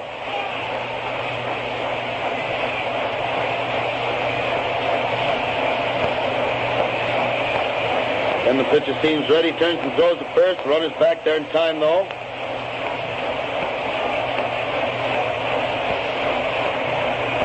Now he pitches and the hitter swings, hit a bounder down to Hayes. He gets it, flips it to Appling. He throws to first, and it's a double play. For some reason or other, Newsom stopped up just as he was arriving at first base. And I think he could have beaten that ball, and he's kicking the dirt as he walks back out to his position. But I think he thought there were 2 out, and that man being forced at second made it 3 out. And he's very peevish as he walks back out there toward his position, because he knows he did something a little bit wrong. He might not have beaten it, but he stopped, and the play was taking so long there was a chance that he might have beaten that ball to first base. A very peculiar thing, but I think explained by that one thing, and he thought there were already 2 out, and that out at second base made it 3. So it's no runs, one hit in the sixth inning for the Athletics. Score remains 4-2 in favor of the White Sox. Sox coming to bat in the last half of the sixth with Luke Sewell, White Sox catcher, the first man up.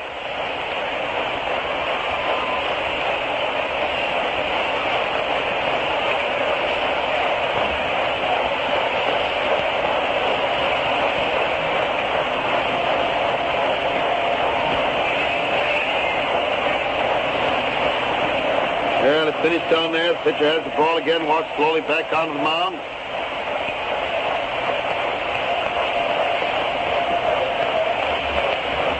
And Rhodes starts his windup, pitches. Sewell takes the curveball inside and low for ball one. One ball called. Rhodes waits there again, seems to have the sign. He's winding up. Throws, and the hitter swings in a high fly to right field. Right field arranging over toward the foul line easily. And he misjudged the ball. I lost it in the sun, and it drops out there for a base hit.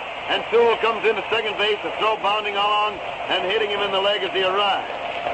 Puccinelli started over, jogging over, watching for the ball, and then suddenly, the last instant, the wind caught it and blew it away from him, and it landed well out of reach and inside the foul line also for a two-base hit.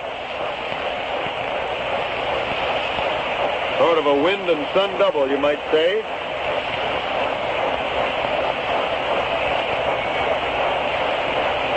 Now Vern Kennedy is up there. Kennedy at bat.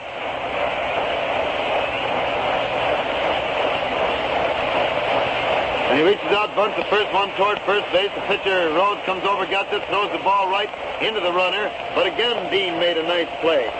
Doggone, that Dean really looks awful good on those kind of plays, which we've heard many first basemen say is the toughest play that they can make. And that is the ball thrown right into the runner. And three times today and once yesterday, Dean made those plays.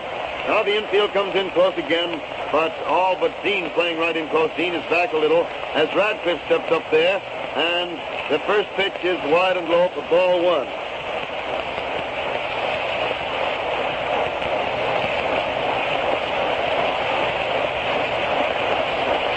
One ball called.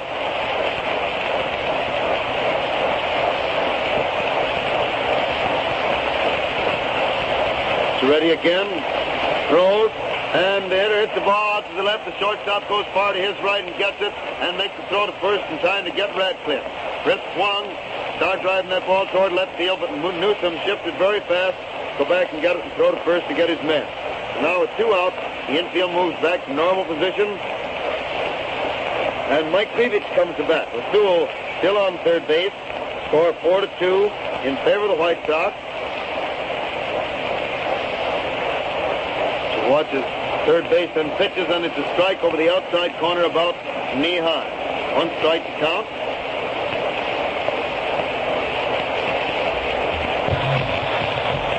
Throws again, and it's a curveball wide for ball one. And the count is 1 ball and 1 strike on Kreevich.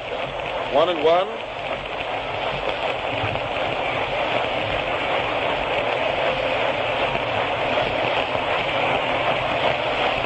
Ready once more, throws, and Kreevich started to swing, stopped in time to have it called ball two. It curved wide, and so it's 2 balls and 1 strike on Kreevich.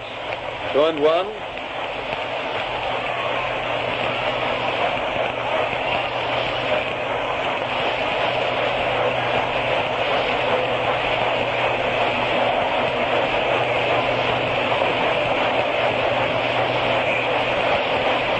Pitcher has his sign again. He throws, and Mike swings it about right back at Rhodes, who leaps into the air, grabs it, throws to first, and Mike is out for the third out, and Rhodes did a nice job of pitching himself out of that inning after the wind and sun had combined to give Sewell a double at the opening of the inning, and the next man sacrificed him to third. He was still on third at the end of the inning. No runs, 1 hit, 1 man left on base in the last half of the 6th inning. And at the end of the 6th, the White Sox lead the Athletics 4-2. Now again for up-to-the-minute scores and complete batteries from other cities, we return to studio. In the National League in New York, the Chicago Cubs lost the game to the Giants today by a score of 3-1.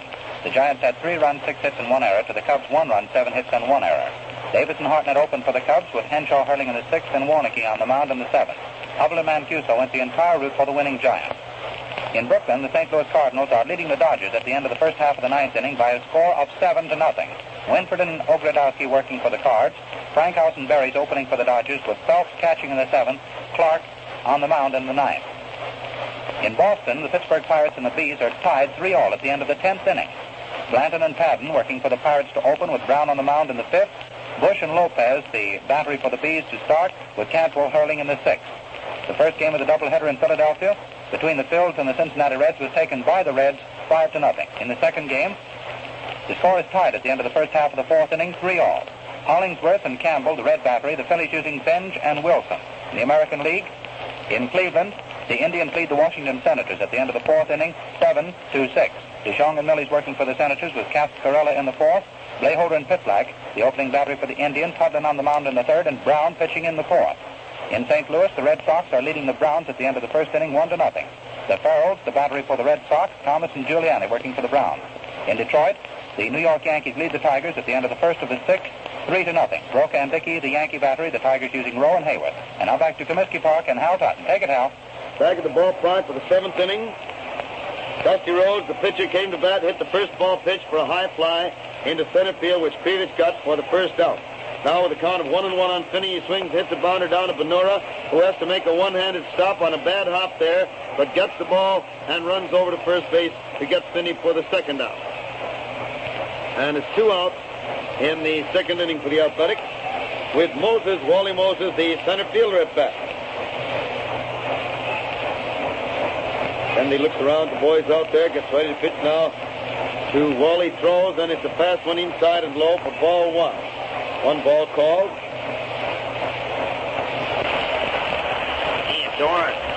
The door is banging.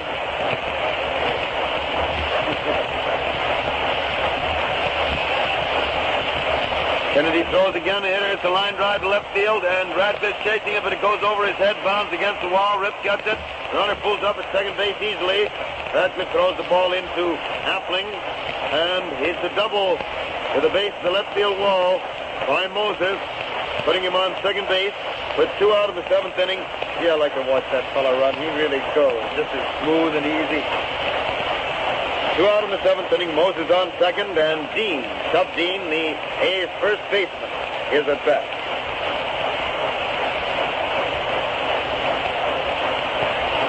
Kennedy looks around, gets ready to pitch the first one, shove.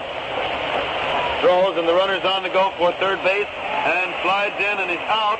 He slid hard into Pyatt, who had the ball and brought it down on him, and in sliding into Tony, his foot couldn't reach third base, and he's caught stealing for the 3rd out. So it's no runs, 1 hit in the 7th inning for the Athletics, and now the crowd is standing up for the 7th inning stretch. As the White Sox come to bat in the last half of the 7th, Newhouse, the first White Sox hitter, score 4-2 in favor of the White Sox. Rhodes is just arriving out there in the mound. There's a good crowd out here today, as well as a great crowd of youngsters out in that left field stand.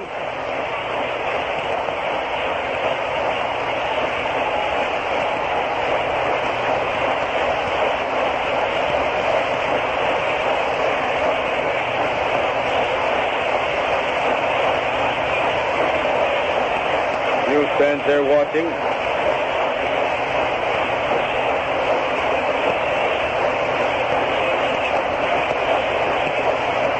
As the ball was thrown out to second base, Johnson missed it out there and had to chase it out into the outfield. He just knocked it down, but he gets it and throws it back. And the pitch is ready to pitch again to Haas. Starts his windup. Throws. And Mule swings to foul the ball back toward us here. Catches coming back fast. He might get to it. He didn't quite make it. And it's strike 1. Haas walks over to pick up his mask and rub off the padding. Get the dust off it. Hands it back to Frank as he gets back up there to the plate. Hayes made a good try for that ball. And it's 1 strike on Haas. 1 strike to count.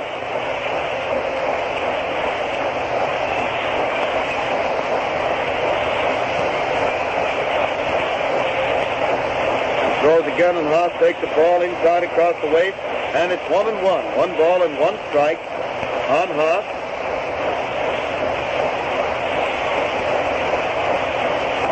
He swings it. The next one, a high fly into right center.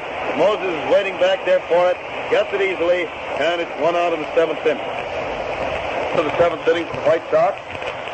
And Zeke Ventura is at bat. Venura up there at the plate.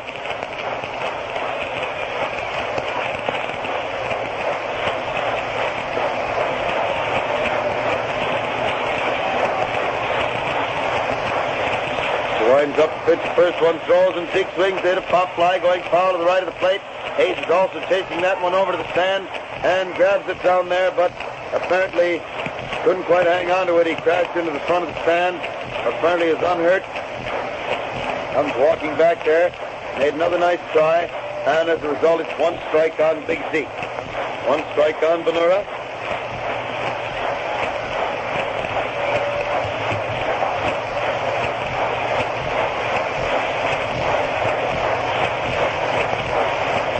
And the pitcher throws again with Zeke hitting a hard bounder to Johnson, who comes up with it nicely, throws the first, and it's 2 out of the 7th.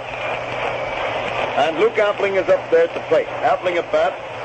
Well, School's keeping again out there in the left field bullpen. Cellini's putting in his afternoon work. One of the other boys taking long work out there with Muddy Rule. Luke swings the first pitch in, a high fly to right field. The right fielder coming over. And still misjudges the ball a little in the wind and sun, but manages to follow it over far enough to get it for the 3rd out. So it's no runs, no hits in the 7th inning for the White Sox. And at the end of the 7th inning, White Sox still lead the Athletics, the score being 4-2.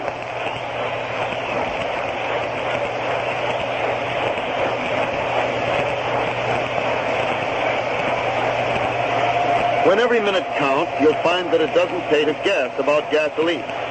Tourists, traveling men, people who drive many miles a day against time, find that Texaco Fire Chief never lets them down. And best of all, it costs no more than ordinary gasoline.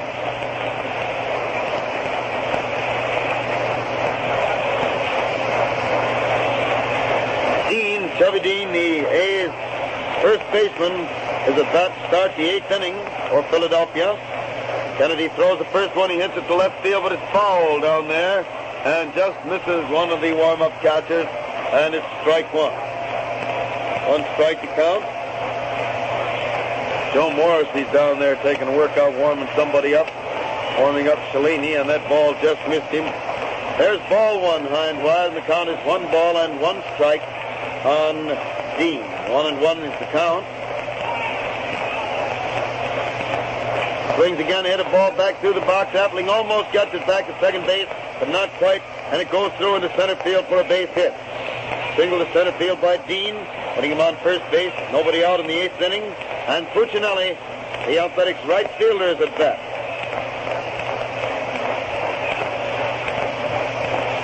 Puccinelli up there at the plate. Throws, and George swings it, a ground ball down to Appling, who gets it, throws to Hayes. Jackie throws the first, and it's another double play. Well, that White Sox infield is certainly turning in those double plays these days. He's got that ball flipping around out there in real championship style. So it's 2 out in the 8th inning for the Athletics. And the next man up there is Bob Johnson, the A's second base. Johnson at bat. And he throws the first one, and Bob swings to miss a high fastball inside, and it's strike 1. Right, George. Strike 1. And there's a ball wide and low, so the count is 1 ball and 1 strike on Johnson.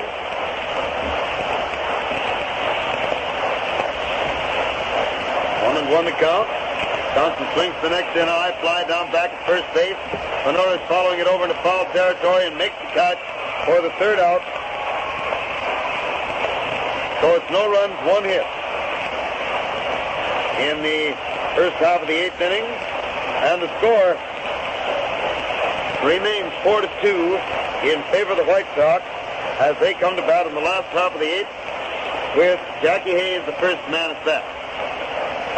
Broadcast the White Sox-Philadelphia game comes to you direct from Comiskey Park, home of the White Sox in Chicago, as a presentation of your neighborhood Texaco dealer, distributor of Texaco Fire Chief Gasoline. The broadcast comes with the permission of the White Sox and the Athletics to stimulate interest in our national game and in your own local baseball team. This is WCFL, Chicago.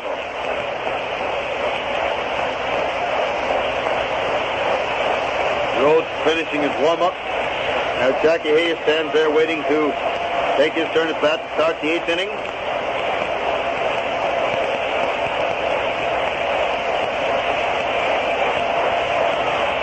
Finishes the warm-up. There goes the ball again out to second base, and we'll be ready to go now in the last half of the eighth.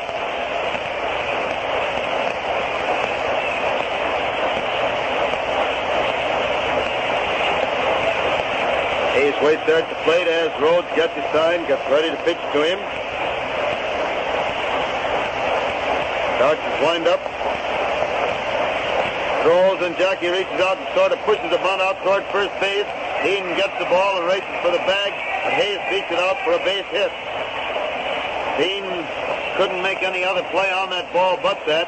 He started for the base and realized that the pitcher couldn't get it, so he raced out to his right, grabbed it, and Rhodes wasn't anywhere near getting to first base, so Dean, without losing any time on the play, didn't hesitate at all, raced for the bag, but Hayes, a fast man, beat him, and it's a base hit for Jackie, his second of the ball game. Puts him on first base with nobody out in the eighth inning, and Tony Pyatt is at bat. Pyatt runs up on the first one. He's going to try to hit it to right, but the pitch came in high and inside, and it's ball one.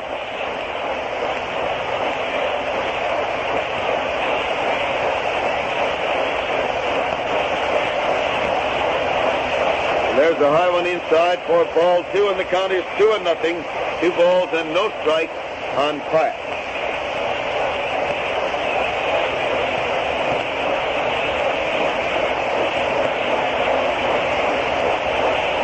Nothing to count. Throws again, and Tony swings in a line drive, and the shortstop leaps high in the air to grab the ball, and then holds it when Hayes gets back to first base so quickly that to make a throw would be to take a chance on and there. The ball was hard hit, so hard hit that Hayes, who had made a break for second, saw where it was going and hadn't had time to get far away from the base by the time it was caught. So he was able to get back. And so Hayes is still on first base with 1 out in the eighth inning, and Luke Sewell, White Sox catcher, is at bat. Rhodes swings around, ready to pitch the first one, throws, and Luke swings in a drive out into right center for a base hit. Going on out there, it's past the right fielder, going clear through to the wall. Hayes is around third base on his way home, and Sewell is pulling up at third base. He makes the turn, but the ball is being run in. The center fielder raced up to the wall and stumbled and fell on that incline of the sod out there at the far end of the scoreboard, but that triple by Sewell hit the wall. That is, bounded out as far as the wall, landing against it at the far end of the right field scoreboard, and it's Luke's second extra base hit of the game. First one going to him by virtue of wind and sun, and it drives home Hayes with a run that gives the White Sox a lead by a score of 5-2, and brings Vernon Kennedy, the White Sox pitcher, to bat. Rhodes out there, gets ready to pitch the first one. Vernon throws, and Kennedy hits the ball into left center for a base hit, his second hit of the game, and it scores Sewell easily from third base with the second run of the inning and the White Sox sixth run of the game. Kennedy's other hit was that terrific smash off Rhodes' shin that bounded out into right field for a two-base hit. And he scored right after that on Radcliff's single. Now the Rippers up there at the plate. 1 out, 2 runs home in the eighth inning, and the first pitch is inside and low for ball one. The stocky left-handed hitter. The A's have started 2 pitchers warming up in the right field bullpen, both of them right-handers.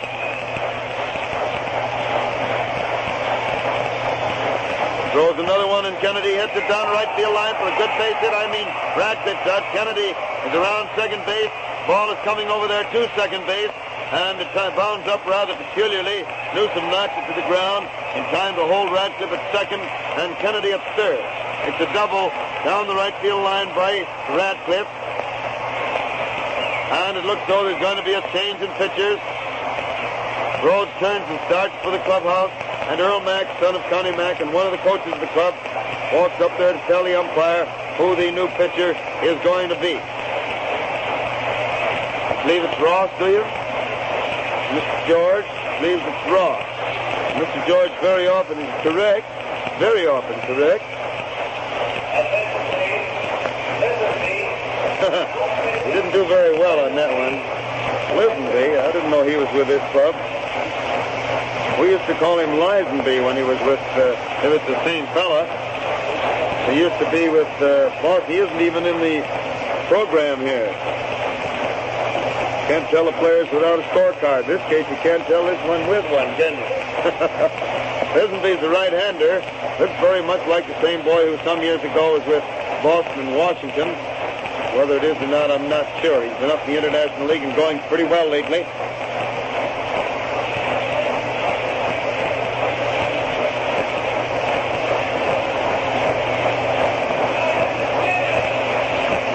And he's finishing his warm-up out there in the mound.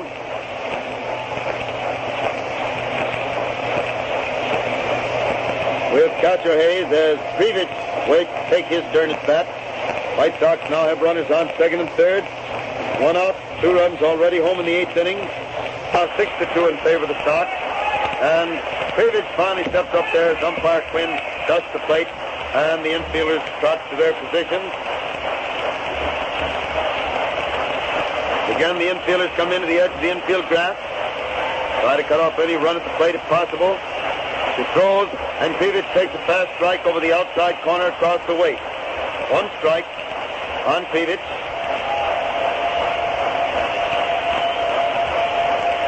Winding up once more, throws, and Mike takes a high one wide for ball 1. Count is 1 ball and 1 strike on Kreevich. 1-1.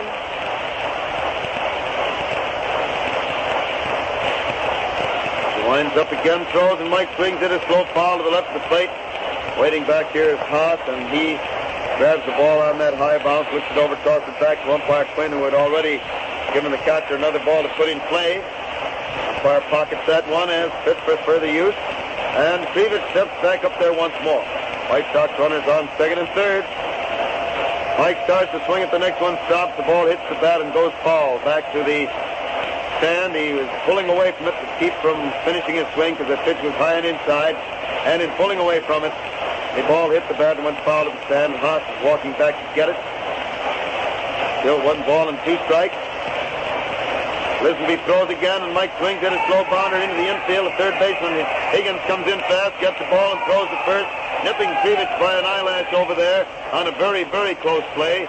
And it scored 1 run. Kennedy scored easily, and Radcliffe went to third on Kreevich infield out. And Higgins, incidentally, had to make a beautiful play on that ball to get the run. And he nipped him by an eyelash. That's 3 runs this inning. White Sox leading the Athletics 7-2, with Radcliffe still on third base, 2 outs, and Mule Haas at bat. And the first pitch to Mule is a wide one low for ball 1.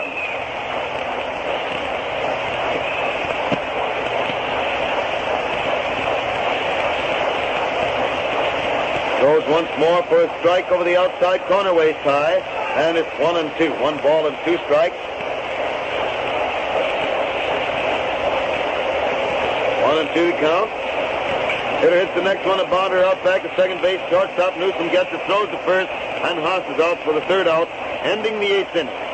In the 8th inning, the White Sox had 3 runs, 4 hits, and 1 man left on base. And the score at the end of the 8th inning, the White Sox 7, Philadelphia Athletics 2. As I said before, ladies and gentlemen, I'm going to bring some mail out meant to today that I've received from fans who have gone over the scoring system that we have in the Texaco scorebook that you can obtain so easily, that the Texaco company is giving away with great pleasure. That system in there is very complete, more so than a lot of systems, but naturally there are some certain little tricks that we have that you can hardly put in a system because everybody has certain of those differences. And if you want to know, have any questions about the scoring, drop me a line. I'll either give it on the air or possibly, if I can, if there aren't too many questions, do it by mail so that you can have all the dope. But remember to get this book with room for 17 games, a complete scoring system, the stocks and tops and rosters. Stop in at any technical station, ask for a request card, fill it out. All he asks for is your name and address. Mail it. It's already addressed to me. Put a 1-cent stamp on it and mail it, and you'll get your book. Now to start the ninth inning, Higgins at bat, and the first pitch comes by wide for ball one. One ball called. And there's ball two wide across the knees, making it 2-0 on Frank Higgins, known as Nicky Higgins, the athletic third baseman, who already has a walk and 2 hits in this ball game. Umpire threw the ball out of play that was being used there, and the next pitch comes high and inside. Ball 3. Didn't do much good, did it? Count is 3-0, 3 balls and no strikes. There comes the first strike. It catches the inside corner just above the knees. Run the count to 3-1. 3 balls and 1 strike. Kennedy winds up again, throws for ball 4. It's wide and low, and Higgins now has a perfect day at bat with 2 walks and 2 singles. I think he's on first base. Nobody out in the ninth inning for the Athletics. And Frank Hayes, the catcher, is at bat. Hayes up there at the plate.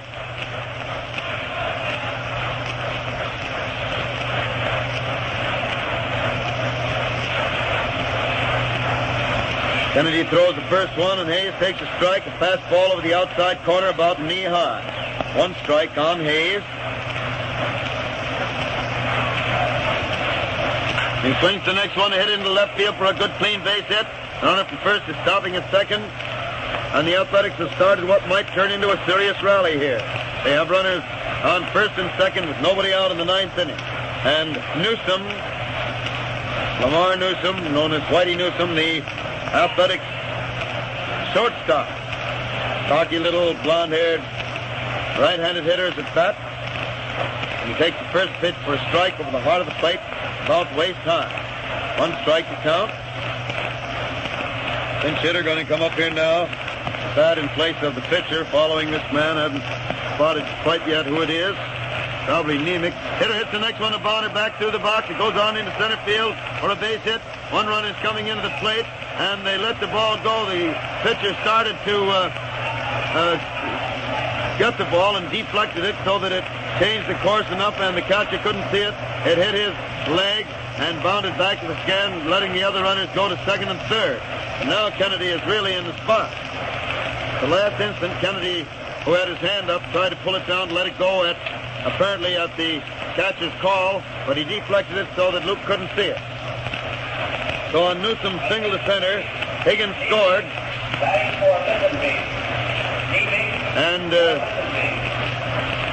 Hayes went to second, and now just who they called that error on, I'm not sure. We're trying to find out from Wayne Otto, the official scorer, was back from his vacation. Then Nemec batting for Lisenby hits the ball down to Appling and is thrown out at first base for the first out, with Hayes scoring on the play to give the Athletics 2 runs this inning and make the score 7-4.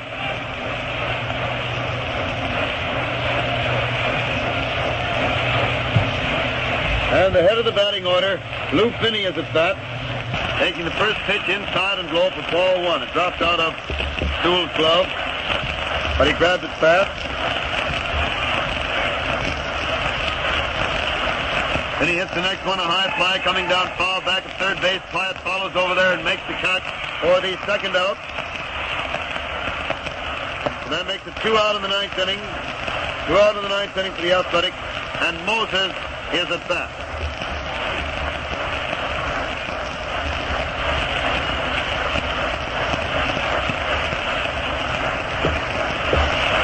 Wally up there at the plate waiting now.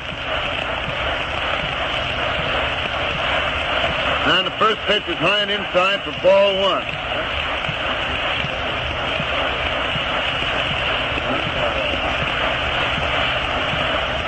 Hit a swing to the next, hit a high fly, also foul going down back at third base. Hyatt is following it over and makes the catch right in front of the stand for the third out, and the White Sox win the ball game 7-4. You say they signaled to Whitey that was an error on the throw, George? Well, that's what I figured it probably was, but we wanted to make sure of it. That error that let the man go to second and third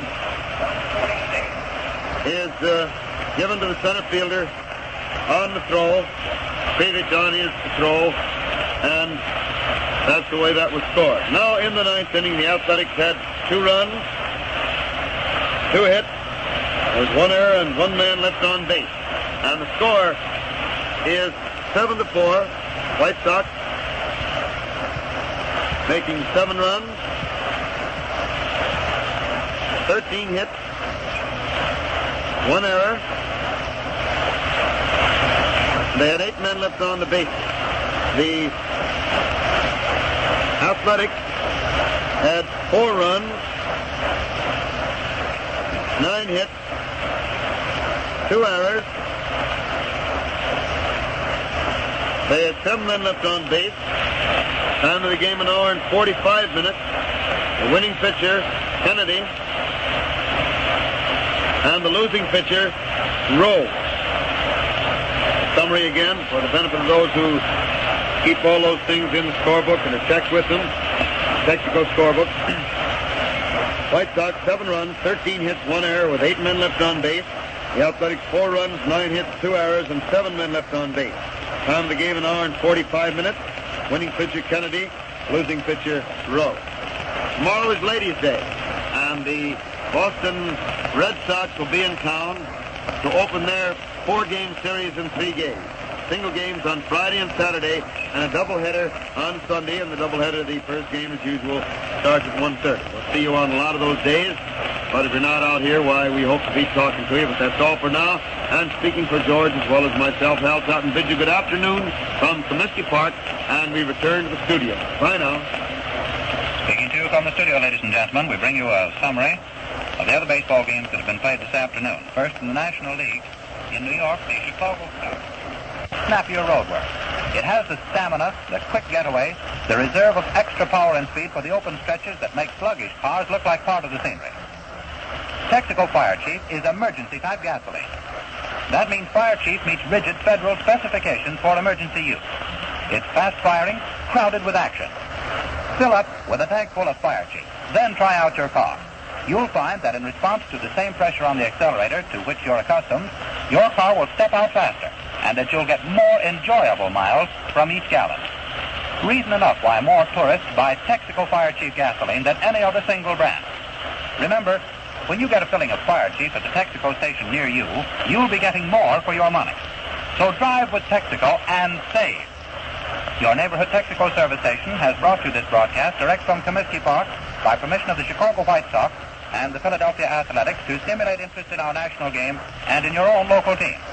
Fred Fowler, speaking for the Texas Company, invites you to tune in tomorrow afternoon at 2:45 for another baseball broadcast with Hal Totten at the microphone. And whenever you hear the siren and bell, think of Texaco.